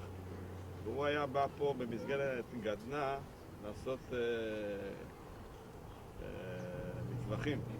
ובאחד הפעמים הוא שבר את היד, ולאחר שהוא שבר את היד היה לו גבס תקופה מאוד מאוד ארוכה. אני זוכר גם שלא היה מישהו שלא כתב על הגבס הזה. ואחר כך צילמו אותו באיזשהו ירחון, אני לא זוכר איזשהו ירחון שאני לא זוכר את שמו. שהוא גם ירה עם הגבס. נכון, נכון, נכון. יש לי ירה עם הגבס. נכון? אני חושב שזה מאפיין אותו מאוד מאוד. למה? למרות הקושי. והוא הצטיין. כן. קיבל מדליה. למרות הקושי ולמרות הגבס ולמרות הכל, הייתה לו מטרה והוא השיג אותו. הוא היה הכי מצטיין בכיתה שלנו בקליעה, וזה הוא המשיך. בן 19. את היית איתו בכיתה? וזה הרבה לפני, זה תקופת התיכון מה שמתאר. איפה הייתי? הוא מדבר על תקופת התיכון. כן, היה נגד נפש. ידעתי שאת בבלינסון, לא ידעתי שאת שם. לא, אני עברתי מאורתופדית למיון נשים. פגשתי את האהובה, חברה. ביום השני שלישי שלה, אני מסתכלת עליה ואומרת, תגידי, את לא אחות של שמעון? ככה היא אומרת, זרקה את זה וזהו. אז היא אומרת לה, את בדיוק אותם תנועות, רק הוא היה יותר שמח. כן. לא לקח לה את השיחה. אלי, זה היה... אותה הליכה. אלי, רק הליכה. הטוסיק הרחב, היה לה תחת רחב כזה, תנועות של הידיים. שמעון היה נכנס לכיתה, זה כבר היה מתחיל, קודם כל עם גששות, כולם היו מדברים כבר בעקבותיו בגששות, וזה היו צחוקים, זה היה... וכשהיו נכנסים המורים זה היה קשה להירגע, זה היה, ובברנר הקשוח זה בכלל היה מסוית מצחוק. אבל שמעון זה היה ממש, קודם כל היה ספורטאי מצטיין, כל מה שהוא עשה, כל דבר שקשור בספורט זה היה מעולה.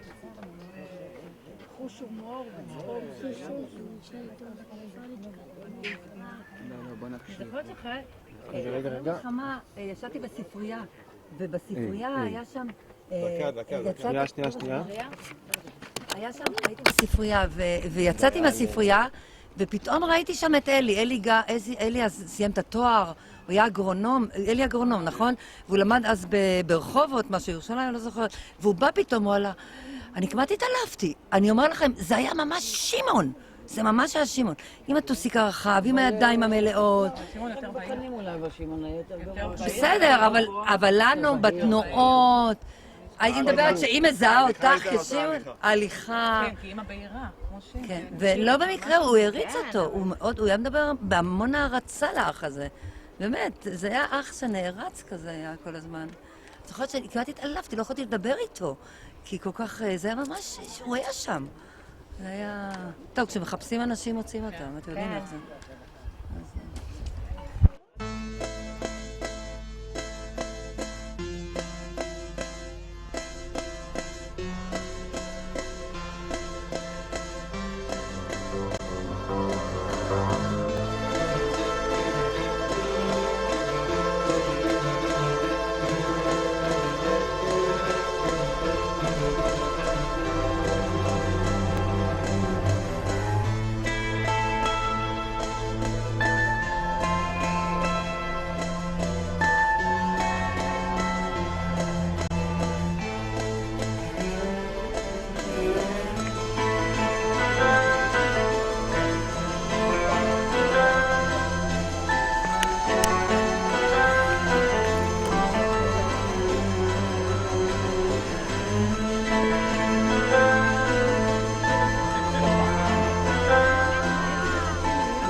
שלום לכולם, לי קוראים גם שמעון.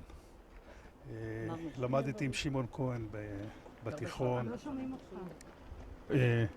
למדתי... זה לא מיקרופון, זה רק למצלמה, לא שומעים אותך ממנו.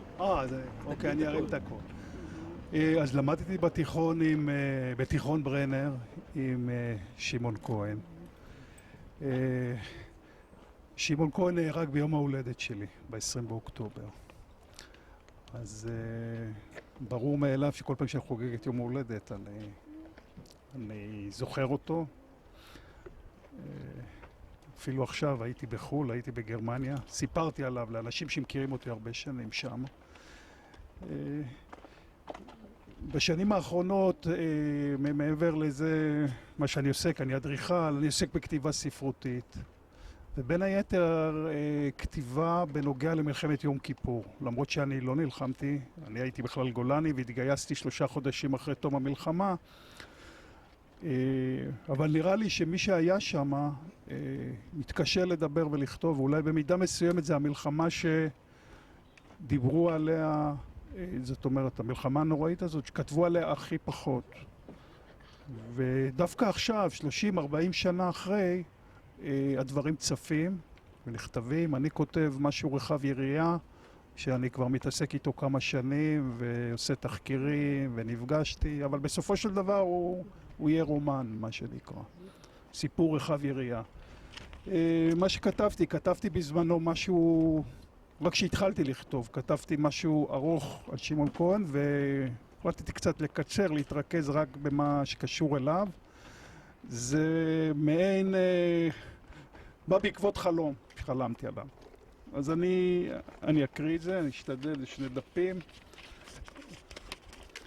העיניים של שמעון כהן.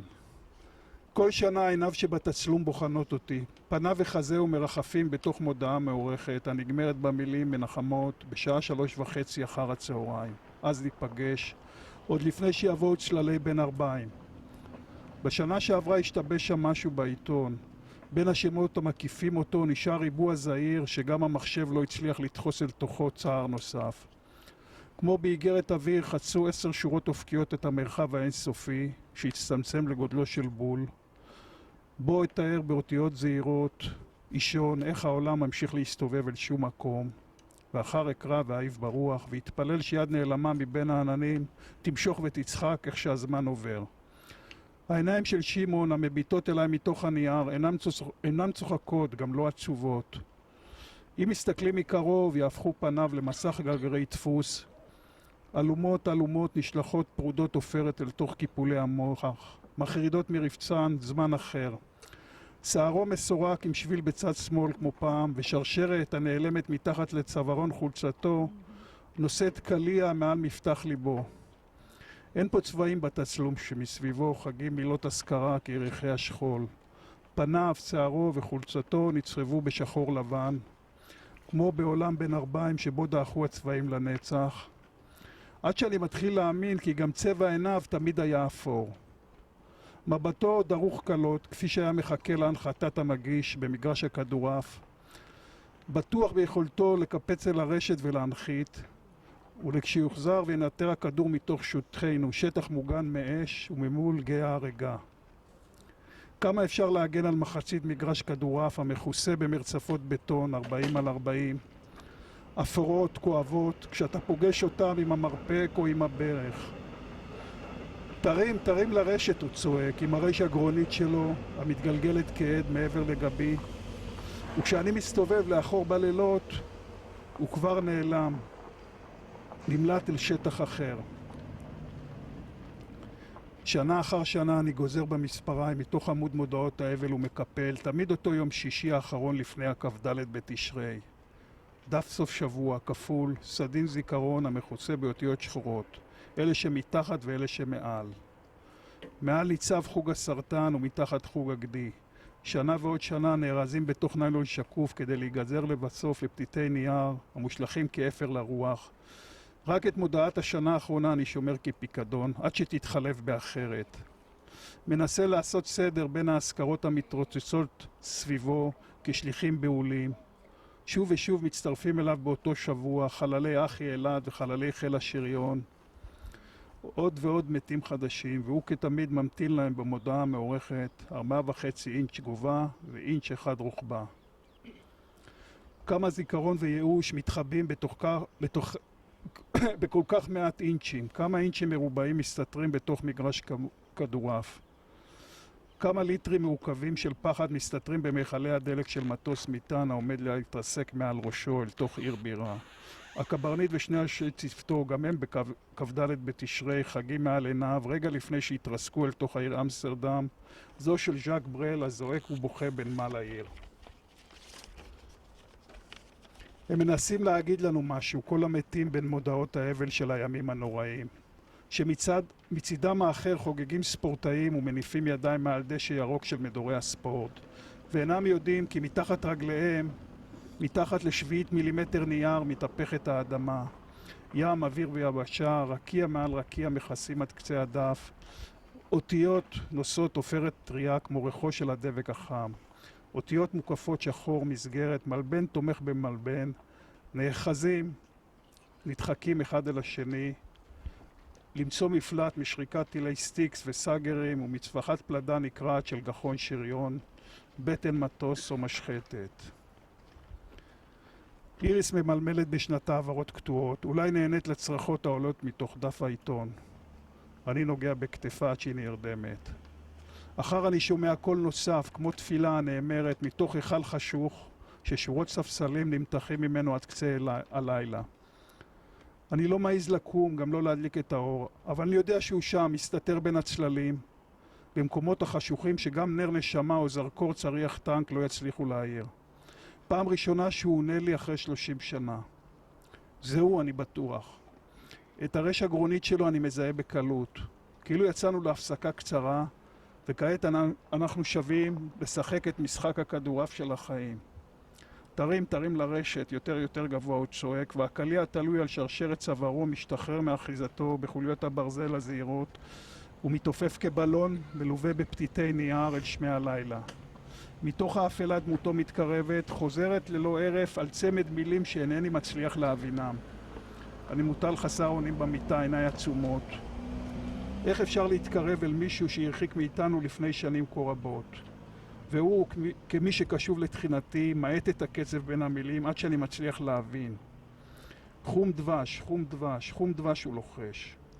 מה חום דבש, שמעון? אני שואל אותו, בלי להניע את שפתי הקפואות. צבע עיניי הוא חום דבש, מה שאינך מצליח לזכור. פורץ הוא בצחוק, ופניו, שערו ועיניו מתמלאים בצבעים חיים, רגע לפני שהוא נעלם. אני מתעורר, צחוקו מתגלגל בהיכל, המחורר בכוכבים וקליעים אל בין קירות חדר השינה. אני מתרומם בזהירות, מתעטף בשמיכת צמר דקה עם העיתון המקופל מתחת לזרוע.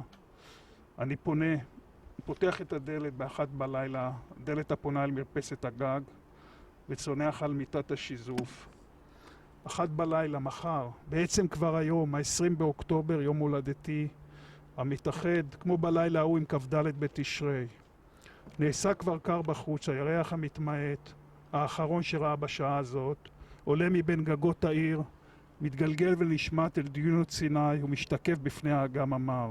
שליש מלא, 2/3 חסר, 20 מעלות מעל אופק מזרח, שוטף את השמשייה, השולחן והציצים בצבע כסף.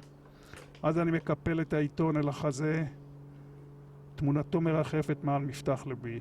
רגע לפני שאני נרדם, אני שומע איך הדופק שלי מלווה כעת את קצב ליבו המתרחק.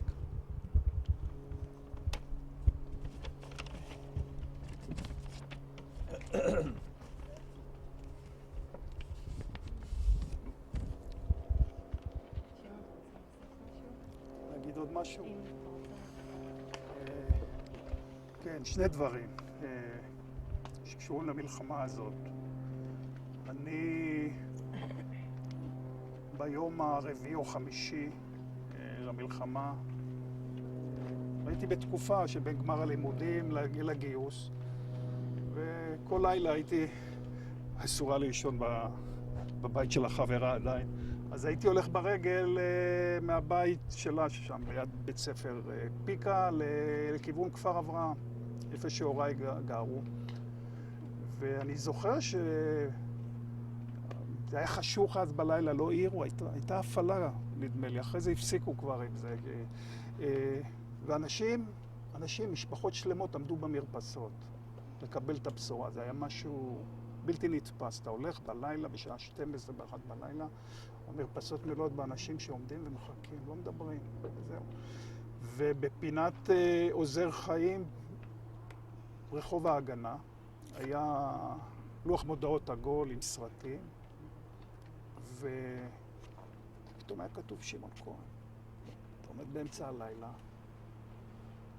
אתה לא יודע מה לעשות, לחזור בחזרה, ללכת לבית של ההורים. בסוף הלכתי. הגעתי מאוחר, הם ישנו, רק בבוקר סיפרתי להם.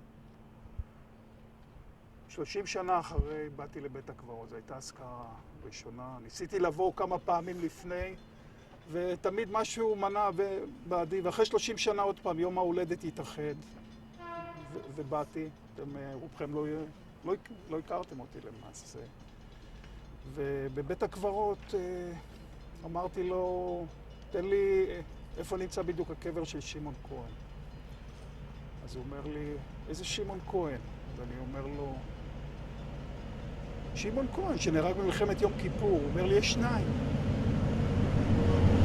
ואז הבנתי שהמודעת אבל שראיתי זה לא היה עליו, כי הוא נהרג יומיים שלושה לפני סוף.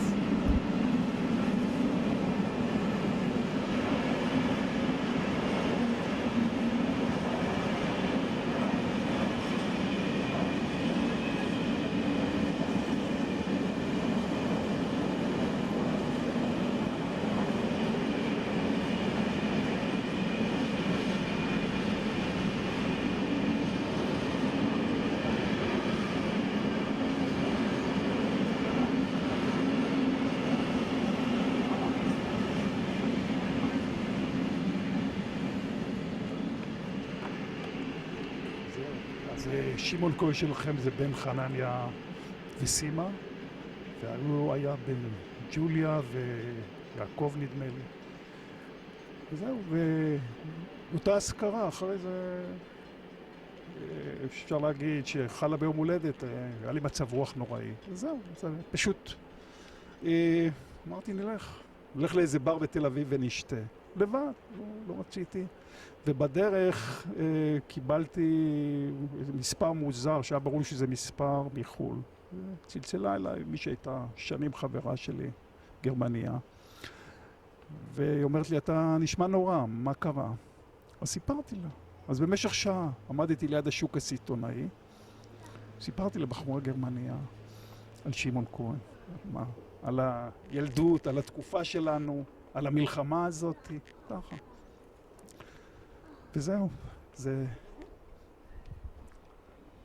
ואני יכול להגיד דבר אחד, שאם יש בזה נחמה, אז אני זוכר את התווי פנים של שמעון כהן, ובכל הדור, בטח באחותו, אבל גם באחייניות וגם בבנים אני רואה את הקלסתר פנים, כאילו הוא נשמר לדורות.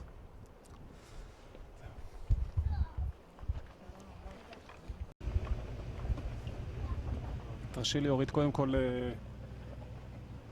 להמשיך את מה שאמרת ולהודות לכם על ההזמנה. אלה שהיו במלחמת יום הכיפורים סגרו את חוויות המלחמה ואת מה שהם עברו שם סגירה עמוקה בתוך ליבם ונפשם. ואולי במבט של 40 שנה לאחר מכן לא עשינו נכון. ולכן כל כך חשוב שאתם יזמתם את המפגש הזה. אני רואה פה לפי הגילאים גם את הדור השני והשלישי, וחשוב מאוד שההיסטוריה, הלקחים וההשפעה של המלחמה שנקראת מלחמת יום הכיפורים תמשיך להיות איתנו ולהיות חלק מההיסטוריה ומהיום-יום של מדינת ישראל ושל החברה בישראל, כי כפי שבוודאי קראתם ושמעתם, עוסקים בזה לא מעט, בעיקר בזמן האחרון, הרבה פחות בשנים שקדמו. זאת בהרבה מובנים אירוע מכונן בתולדות מדינת ישראל ועם ישראל. אנחנו ירדנו, אני משתמש בביטוי ירדנו למלחמה בערב יום הכיפורים. הסמל שאתם, סמל החטיבה שאתם הדפסתם על החולצות הוא הסמל של חטיבה 460. 460 היה מספר החטיבה שהייתה מורכבת למעשה מבית ספר לשריון. בית ספר לשריון באותם הימים בשעת חירום היה מתארגן כחטיבת שריון לוחמת, ועל בסיס הקורסים שהיו בו המלחמה תפסה את בית ספר לשריון למעשה כשהקורסים כבר סיימו את ההכשרה שלהם. הצוערים כבר היו למעשה ערב מסדר הסיום, ובוגרי קורס המט"קים, ששמעון זיכרונו לברכה היה אחד מהם, למעשה כבר סיימו את קורס מפקדי הטנקים וחיכו למסדר הסיום. ובמקום זה ביום שישי, בערב יום הכיפורים, הטיסו אותנו לסיני, ושם אנחנו עלינו על טנקים של חטיבה 7, ששבועיים קודם עלתה לרמת הגולן.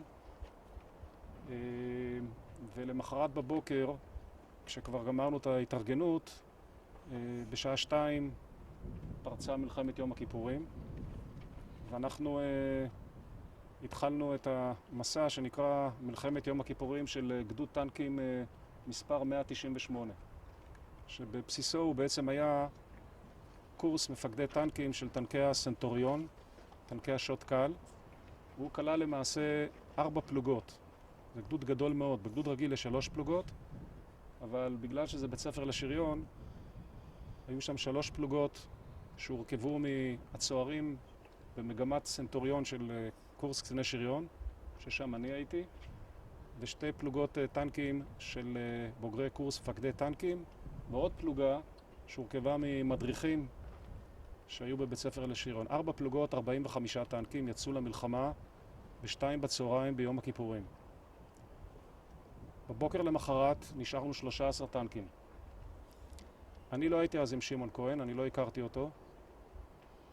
אנחנו עברנו את הלילה הנורא של הלחימה אל המעוזים, החבירה אליהם, היציאה מהם, ולמחרת עוד יום, וב8 לאוקטובר יצאנו להתקפת הנגד המפורסמת, שנכשלה כישלון חרוץ, כי היא גם הייתה מתוכננת רע, והיא גם הייתה מנותקת מכל מציאות, שזה חלק מהדברים הנוראים שליוו את המלחמה הזו. אני נפצעתי במלחמה הזאת, פוניתי לבאר שבע, לבית החולים, והחלטתי אחרי שראיתי את מצבי שאני חוזר בחזרה. אני חזרתי ב-11 או ב-12 לאוקטובר, בדרך שאני אחסוך לכם את התיאור שלה, מצאתי את הגדוד.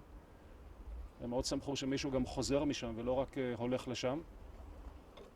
ואמרו לי, טוב, יש פה טנק שהצליחו לתקן אותו, וככה הכרתי את שמעון כהן, כי הוא כנראה לחם עם אחרים, וגם הוא כנראה החליף טנקים.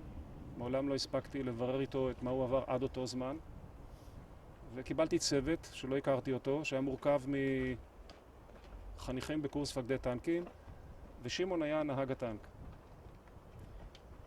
למי שלא מכיר טנקים, ובוודאי לא את הטנקים שלה, אז טנקי הצנטוריון, בטנק יש 4 אנשי צוות. 3 יושבים בצריח, מפקד, תותחן וטען קשר, והם אמנם לא רואים אחד את השני, אבל הם חיים ביחד בתוך שטח מאוד מאוד מצומצם. הנהג נמצא בטובה, בחלק התחתון של הטנק, והוא מנותק לגמרי, הוא נמצא בחלק נפרד, וקשה להיות נהג טנק. זה לבד, זה במקום מאוד קטן. טנק הצנטוריון הוא גם טנק שעבר הרבה מאוד תהליכים של השבחה על ידי חיל חימוש במדינת ישראל. זה טנק ממלחמת העולם השנייה במקורו, וכדי להתאים אותו למלחמה מודרנית יותר, עשו לו הרבה מאוד שינויים. חלק מהם חשוב להמשך הסיפור. בנו מחסן תחמושת משמאל לנהג, הנהג יושב בצד ימין בחזית הטובה של הטנק, ומשמאל לו בנו מחסן תחמושת של 24 פגזים, הכוורת. וכדי להגביר את הטווח של הטנק, באו עם רעיון מאוד מהפכני, ובעצם בנו גם סוג של מכל דלק, שהוא לא נראה כמו מכל דלק רגיל, אלא הוא, תתארו לכם שניפחו בלון בכל החללים הפנויים, ועל בסיסו בנו בעצם סוג של מכל דלק. כלומר, הוא מכל דלק שמילא את כל פיסת מקום שהייתה בטנק עם עוד דלק כדי להאריך את טווח הנסיעה והלחימה של הטנק. ה-12 לחודש, למי שהתעניין בתולדות המלחמה, זו תקופה שקוראים לה ימי הבלימה. עולים לעמדות, יורדים מעמדות, סטטי מאוד. כל יום קורה משהו, מישהו נפגע, חוזרים בחזרה, וזה נמשך למעשה מה-9 לחודש ועד ה-15 לאוקטובר. ב-15 לאוקטובר אמרו לנו שאנחנו צריכים לרדת דרומה לקראת הצליחה. אנחנו היינו בחלק הצפוני של התעלה, באזור של פחות או יותר קנטרה למי שהסתכל במפה וראה, והתחלנו לנוע על זחלים דרומה. סיפור לא פשוט בצפיפות האיומה ובעובדה שלמעשה יש רק כביש אחד שיכולנו להשתמש בו והוא היה סתום לגמרי, והתארגנו לצליחה. המשימה של החטיבה שלנו הייתה לעבור על בסיס הקרב של הצליחה עצמו, שאותו ביצעה חטיבה 14, לעבור, ממש אחרי שהם יסיימו את זה דרכם, על גבי דוברות, לצד השני של התעלה, למצרים, וכמובן להרחיב את הלחימה שם. ב-16 לחודש בבוקר יצאנו למשימתנו אחרי הלילה הנורא והיום, שבו חטיבה 14 השלימה את קרב הצליחה. עברנו את גיא ההריגה מהנוראים ביותר, ותאמינו לי, מלחמת יום הכיפורים הייתה מלחמה נוראה. זה היה אחד המראות היותר קשים. אני זוכר שהכנסתי את הטנק השער שלי פנימה כדי שלא יראה, כי הוא יכול להיות בחוץ גם כן, עם הראש בחוץ. והגענו לחצר, חצר הצליחה, ועלינו על מה שקרוי תמסך. זה מין רכב כזה שהוא נכנס למים והוא יכול לשוט ולקחת על הגב שלו טנק. ואז הורידו אותנו מהטנק. אמרו לנו, יש התקפה של המצרים על החצר, תעלו ותבלמו אותם, הם תוקפים מצפון. נערכנו בין בתי החווה הסינית לבין התעלה, בערך כקילומטר בין שתי הנקודות האלה שציינתי. ובשלושת הימים הבאים, בלי יום ובלי לילה, עסקנו להציל את חצר הצליחה. היו שם התקפות בגלים גלים של טנקים, של חיל רגלים, של קומנדו, של כל מה שאתם רק מעלים בדעתכם. באחד הלילות ראינו מימיננו פרץ של נוטבים, שאלנו מה זה. אמרו לנו, הצנחנים מנסים לתפוס את החווה הסינית. זה נגמר אחרי שעתיים, 3. בכלל לא ייחסנו לזה חשיבות, היינו שם 3 ימים ו3 לילות, וזה לא היה אירוע משמעותי בתוך הקרבות שהיו שם. אחרי 3 ימים שלחו אותנו בחזרה למשימה המקורית, וצלחנו את התעלה והתחלנו להילחם בצד המצרי של תעלת סואץ, בהתחלה במקום שקראו לו החיץ החקלאי. זאת רצועה של כפרים מצריים, של הרבה מים, מאוד לא אופייני כאיזה מדבר, ושם היו הרבה מאוד עצים והרבה מאוד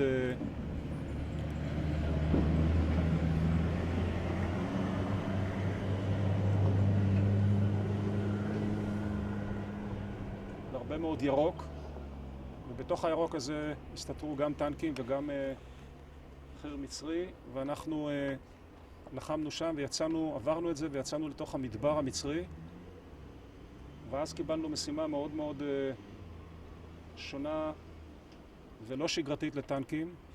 אמרו לנו לתקוף את בסיסי הטילים של טילי קרקע אוויר, כדי שחיל האוויר יוכל לפעול באזור.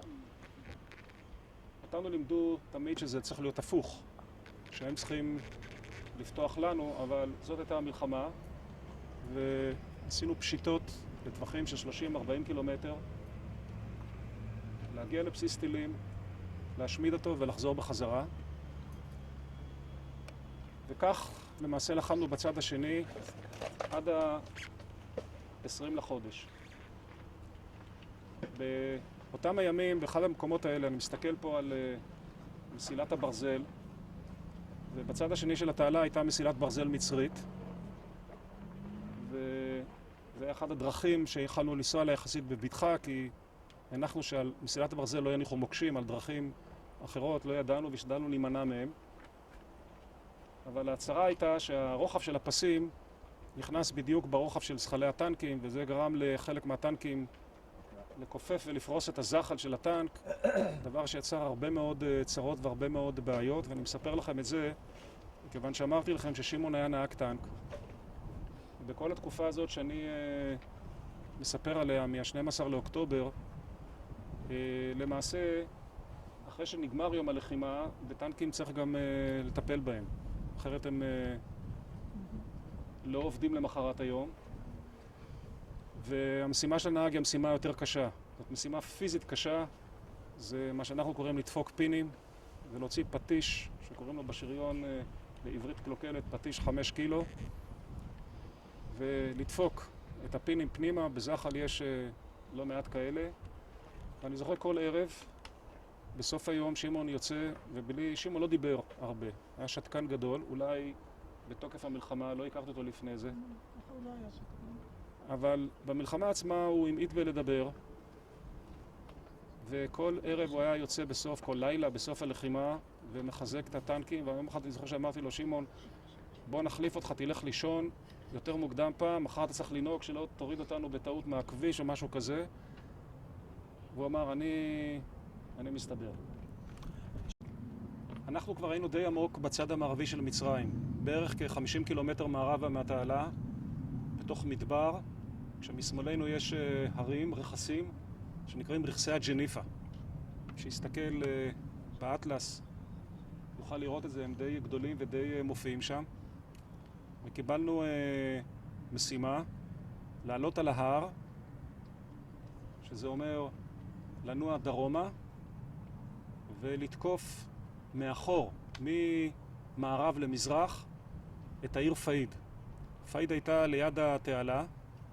הכוחות שניסו לתקוף אותה חזיתית מדרום או מצפון לדרום לא כך הצליחו, ואמרו תלכו ותפתחו אותה מאחור.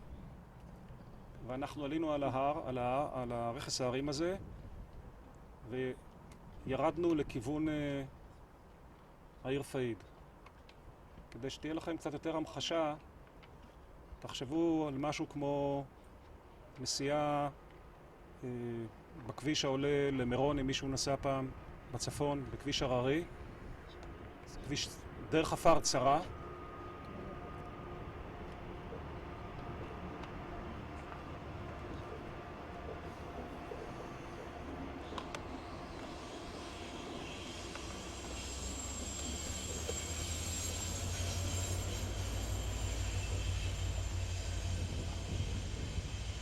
מצד אחד הר, שאתה די דבוק אליו, ומהצד השני מדרון עמוק, כי יש ערוץ בצד. ואנחנו ירדנו בדרך הצרה הזאת לכיוון העיר פאיד. היינו טנק שלישי בשדרה הזאת. הטנק הראשון היה טנק של מפקד הגדוד, שהוביל תמיד את הגדוד ראשון, במובן הכי ישיר של המילה. ראשון בכל מקום. אחריו עוד טנק, והטנק השלישי היה טנק שלי. ואז ראינו את מה שהכרנו כבר טוב מאוד, נקודת אור אדומה שרצה במהירות לכיוון שלנו. זה טיל סאגר. טיל סאגר היה מאחור נוטב אדום, שבאמצעותו המכוון שלו מכוון אותו, והוא היה כל כך חזק שגם מקדימה אפשר היה לראות אותו. אבל לא היה לנו מה לעשות, כי היינו במקום שאין, לא שמאלה, לא ימינה, אי אפשר לעשות שום חלצות או שום תרגיל של... נתתי פקודה לעזוב את הטנק, לנטוש את הטנק, אבל הטילים האלה יותר מהירים מאיתנו, והטיל הזה פגע בנקודה הכי רגישה של הטנק, שתיארתי אותה מקודם. הוא פגע בתוך תא 24, בתוך הכוורת של התחמושת, והאפקט היה אפקט מיידי של פיצוץ ענק ולהבות. אני הצלחתי לקפוץ למטה, ואז נתקלנו בבעיה השנייה. מהצד השני של הרכס היו כנראה מצרים שירו על השדרה עם מקלעים. כלומר, אני זוכר שהאדמה רקדה ואי אפשר היה לגשת אלינו. זה היה סוג של מערב, אם אתם רוצים, במובנים מסוימים. אני הספקתי לראות את הטנק קשר שלי, שהיה מדריך בקורס מפקדי טנקים, יצחק יוסף, זיכרונו לברכה, שהוא יחסית קרוב למקום הפגיעה. הוא הצליח לצאת, אבל אני ראיתי שהוא שרוף לגמרי. הוא יצא מהטנק, אבל מת שם במקום. האדם שהכי פחות נפגע היה התותחן, שבאופן מאוד מעניין, בגלל שהטנק הוא פלדה, ובינו לבין הפגיעה היה את כל המכלול הענק של התותח, שזה גוש פלדה. הוא היה יחסית די מוגן, הוא יצא החוצה, והוא רץ לכיוון הלא נכון, לכיוון המצרים, ובמשך תקופה ארוכה הוא היה נהדר. אחרי המלחמה, כשעשו את הסיורים ואת השחזורים במקום, מצאו אותו באחת מתעלות הלחימה של המצרים. כפי שתיארתי, אי אפשר היה לגשת אלינו, כי הכל היה שם תחת ירי. לפני שבוע, במסגרת מפגש של גדוד קציני השריון, או פלוגת קציני השריון, בפעם הראשונה פגשתי מישהו שהיה טנק אחד מאחוריי. הוא סיפר לי מה הם ראו ולמה הם לא ניגשו. אבל היה אחד שניגש, אחד הצוערים קפץ מהטנק, ניגש אלינו ועזר למשוך אותנו, לכוון אותנו. כשאני אומר אותנו זה בעצם אותי, לאיזשהו מחסה מהצד. ולימים הוא קיבל על זה את עיטור המופת על החילוץ הזה. יומיים אחרי זה בכניסה לסואץ, אחרי שהוא כבר עבר את כל המלחמה האיומה הזאת, וכבר היו למעשה בכל דבר ועניין הפסקה, פגז טועה שחלף, פגע בו ובחברו והם נהרגו. צוער אדם אלטמן, זיכרונו לברכה. אני לא ידעתי מה קרה עם שמעון, כי אני למעשה פוניתי משם בתהליך שנמשך כמעט יום שלם עד שהצליחו להוציא אותי מהשטח לרפידים, מרכז סיני ואחרי זה לבאר שבע. אבל כשיצאתי מבית החולים, כמה חודשים אחרי זה, התחלתי כמובן להתעניין מה קרה ומה היה. והדבר הכי קרוב שאני יכול לספר לכם, זה שבאופן שאני לא יכול להסביר אותו בגלל הקרבה שהייתה לשמעון למקום הפגיעה ולעוצמת הפיצוץ, שהוא הצליח לפתוח את המדפים של הנהג, המדפים זה הגג שסוגר אותו, לצאת החוצה, ואפילו לקפוץ לפני הטנק, אבל כנראה שהוא היה מאוד פגוע ומאוד פצוע, והטנק קצת הידרדר ורמס אותו. ואחרי שנגמרה שם הקרב, פינו אותו משם בחזרה, אותו ואת יצחק יוסף זיכרונם לברכה. כפי שאמרתי לכם, את המפקד, את התותחן לא מצאו אלא שבועיים אחרי זה. התותחן קראו אמיר בן משה זיכרונו לברכה. אח שלו קרא לבנו על שמו, ובנו שקראו על שמו נהרג בלבנון 18 שנה לאחר מכן. זה הסיפור של צוות טנק 816, 249 במלחמת יום הכיפורים, ותודה על האירוע שעשיתם.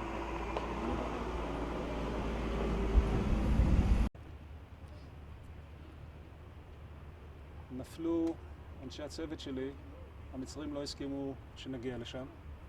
זה שטח צבאי סגור של האימונים של הצבא המצרי, זה לפחות מה שהם אמרו לנו. ובסוף, ברגע האחרון ממש, הם התרצו, אמרו טוב, אבל רק ג'יפ אחד ייסע לשם. ולקחו אותנו למקום. מפת הקוד, המקום הזה נקרא ציר למפה. למפה 51, זה המקום המדויק שבו דברים קרו. ושחזרנו את האירוע עם האנשים שהיו בו, שהרשו לנו לקחת לשם. לא כולם, אלא את אלה שיכלנו.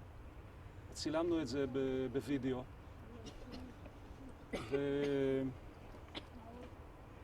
ושלושה חודשים אחרי זה התמוניתי לאלוף פיקוד הדרום. בטוח שהמצרים חושבים שהסיור הזה היה סוג של תעלול כדי שאני אוכל להכיר את הגזרה שאני מפקד עליה, אבל זה לא נכון. זה היה ממש כפי שסיפרתי לכם. ואחרי שפענחנו את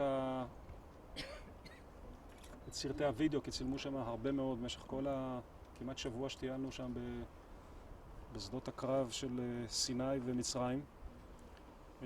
הכנו קלטת של השחזור עצמו, ואני ביקשתי מהמשפחות להגיע, וסיפרתי להם במשרד בתל אביב את הכי טוב שידענו ממה שהבנו עד אז, שזה גם מה שסיפרתי לכם כאן.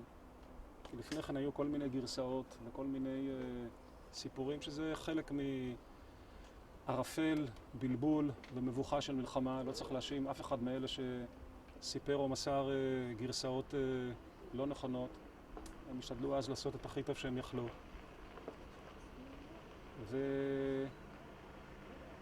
וזה בעצם הסיפור של השחזור והנסיעה למצרים.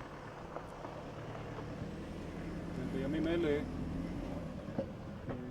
מתארגן כנס זיכרון של החטיבה שהיא היום עוד פעם בית ספר לשריון. עברו 40 שנה וחזרו בחזרה למקום שממנו יצאו לדרך. בגלל הצמצומים, פירקו חטיבות, סגרו חטיבות,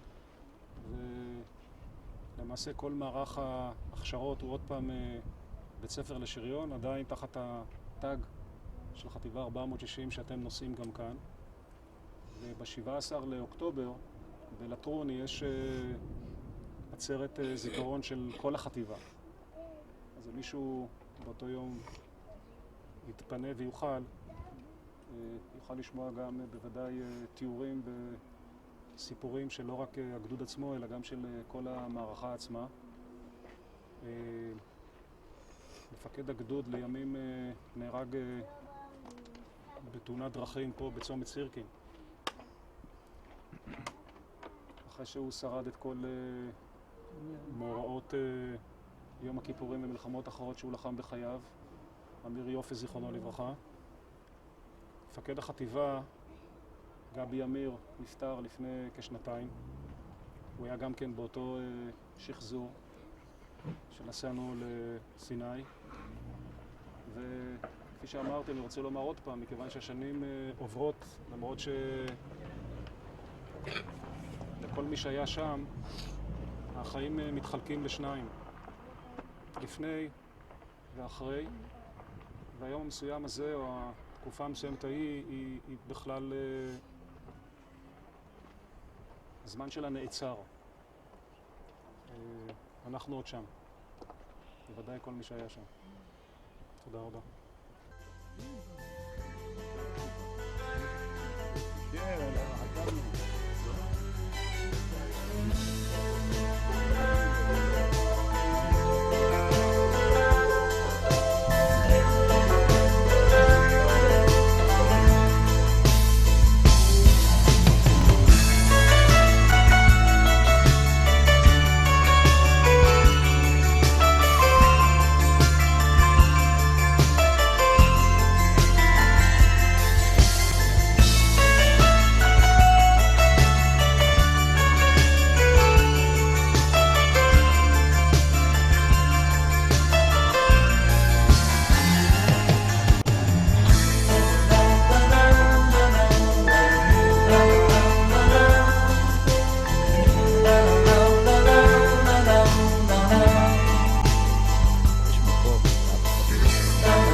טקס אזכרה לזכרו ולעילוי נשמתו של החייל מצבא ההגנה לישראל, סמל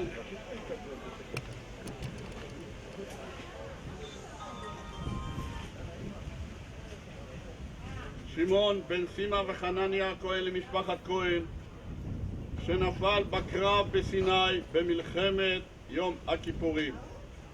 פרק תהילים, פרק ט"ז.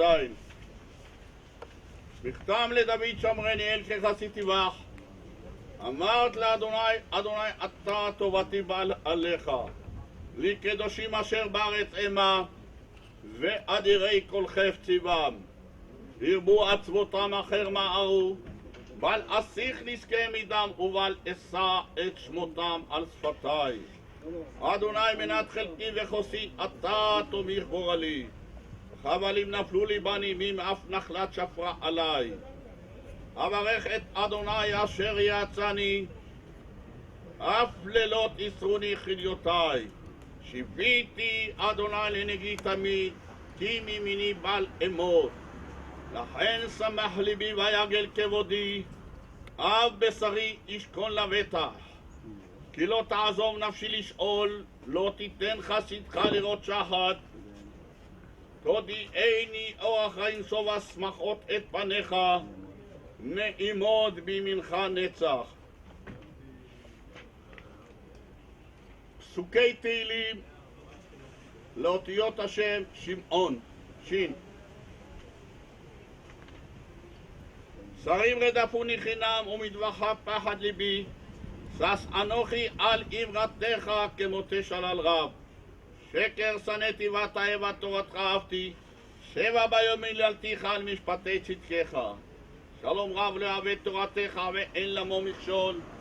סיפרתי לישועתך אדוני ומצוותיך עשיתי. שמרה נפשי עדותיך ואוהבה מאוד.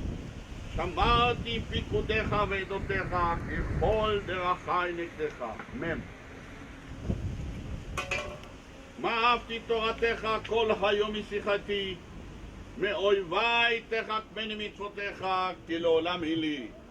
מכל מלמדי השכלתי כי עדותיך שיחה לי, מזקנים אתבונן כי פיקודיך נצרתי. מכל אורח רע קליתי רגלי למען אשמור דבריך, ממשפטיך לא סרתי כי אתה הורתני. מה נמלצו לך כי אמרתך מדבש לפי, מפיקודיך אתבונן על כן שנאתי כל אורח שקר. עין. עשיתי משפט וצדק בל תניחני לעושקי, הרוב עבדך לטוב אל יעשקון לזדים. עיני כלו לישועתך ולאמרת צדקך, עשה עם עבדך כחסדך וחוקיך למדני. עבדך אני אבינני ואת העדותיך, את לעשות לאדוני הפרו תורתך. על כן אהבתי מצוותיך מזהב ומפז, על כן כל פיקודי כל אישרתי, כל אורח שקר שנאתי. ו. ויברוני חסדיך אדוני תשועתך כאמרתך, ואינך ופי דבר כי בטחתי בדבריך. ואל תצל מפי דבר אמת עד מאוד כי למשפטיך ייחלתי, ואשמרה תורתך תמיד לעולם ועד. ותלכה ורחבה כפיקודיך דרשתי, ואדברה בעדותיך נגד מלכים ולא אבוש. ואשתעשע במצוותיך אשר אהבתי, ואשא אפי אל מצוותיך אשר אהבתי, ואשיך בחוקיך. נון.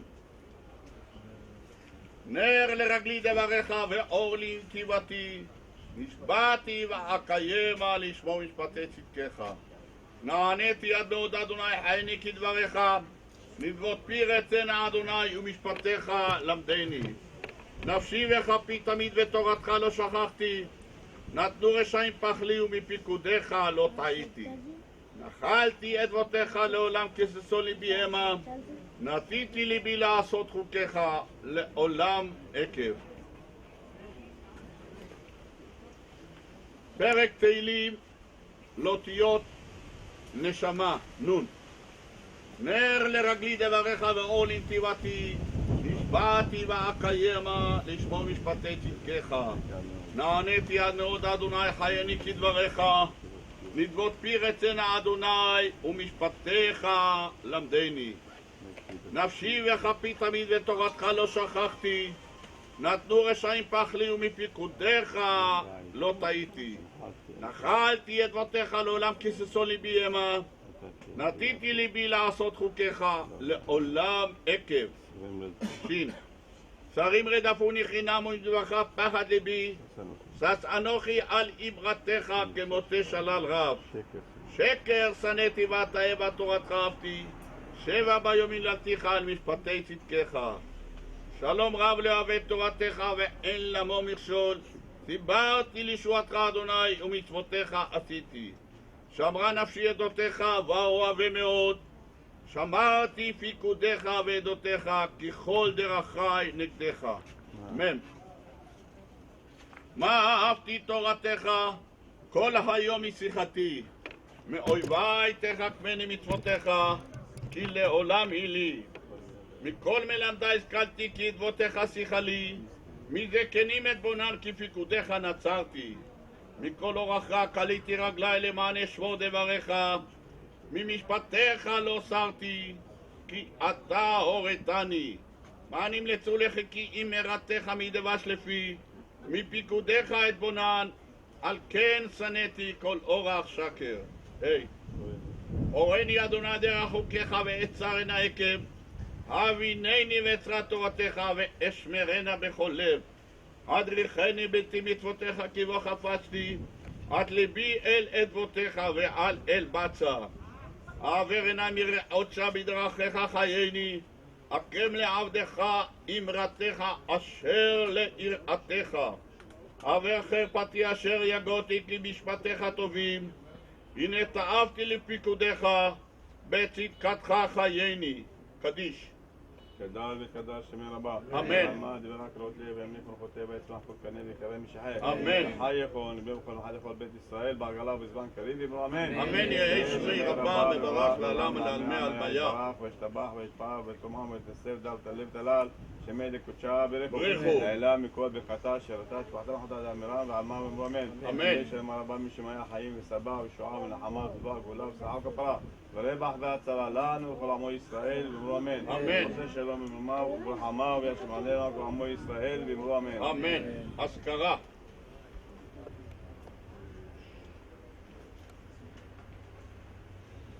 אל מלא רחמים שוכן במרומים המצא מנוחה נכונה על כנפי השכינה במעלה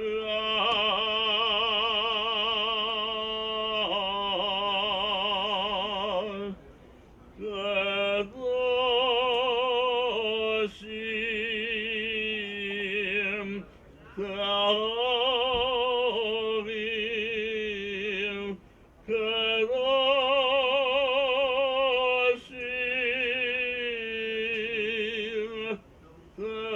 טהורים וגיבורים כזוהר הרקיע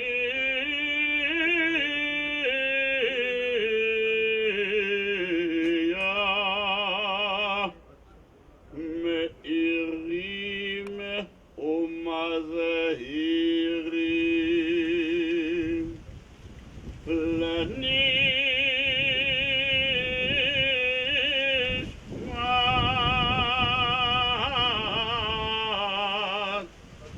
החייל מצבא ההגנה לישראל סמל שמעון בן סימה וחנניה הכהן למשפחת כהן שמסר נפשו על קדושת השם ונפל מול גיבורים בהגנת העם והארץ בקרב בסיני במלחמת יום הכיפורים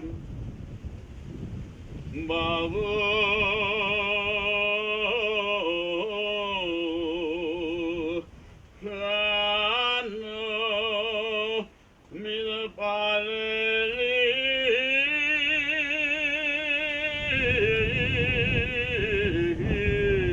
מתפללים לעילוי נשמתה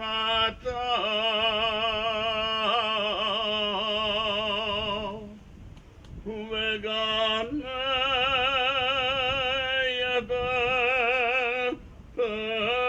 מנוחתו לכן פעל הרחמים יסתירהו בסתר כנפיו לעולמים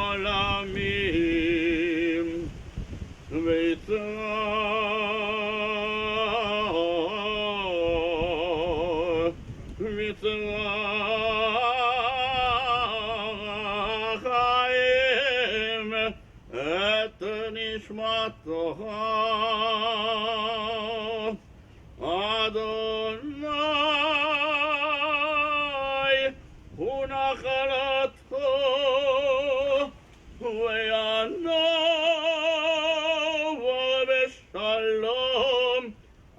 למשכבו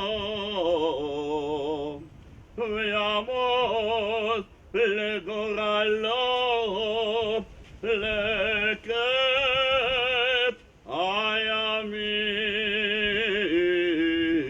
הימים ונאמר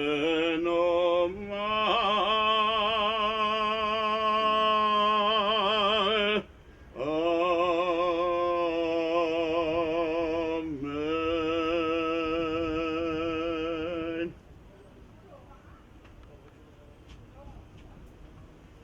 תהא נשמתו צרורה בצרור החיים ויהי זכרו ברוך. תם טקס האזכרה.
בכיכר אתה פונה שמאלה, שם אתה רואה את היכל התרבות.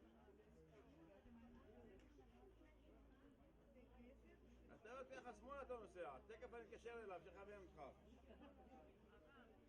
טוב, טוב.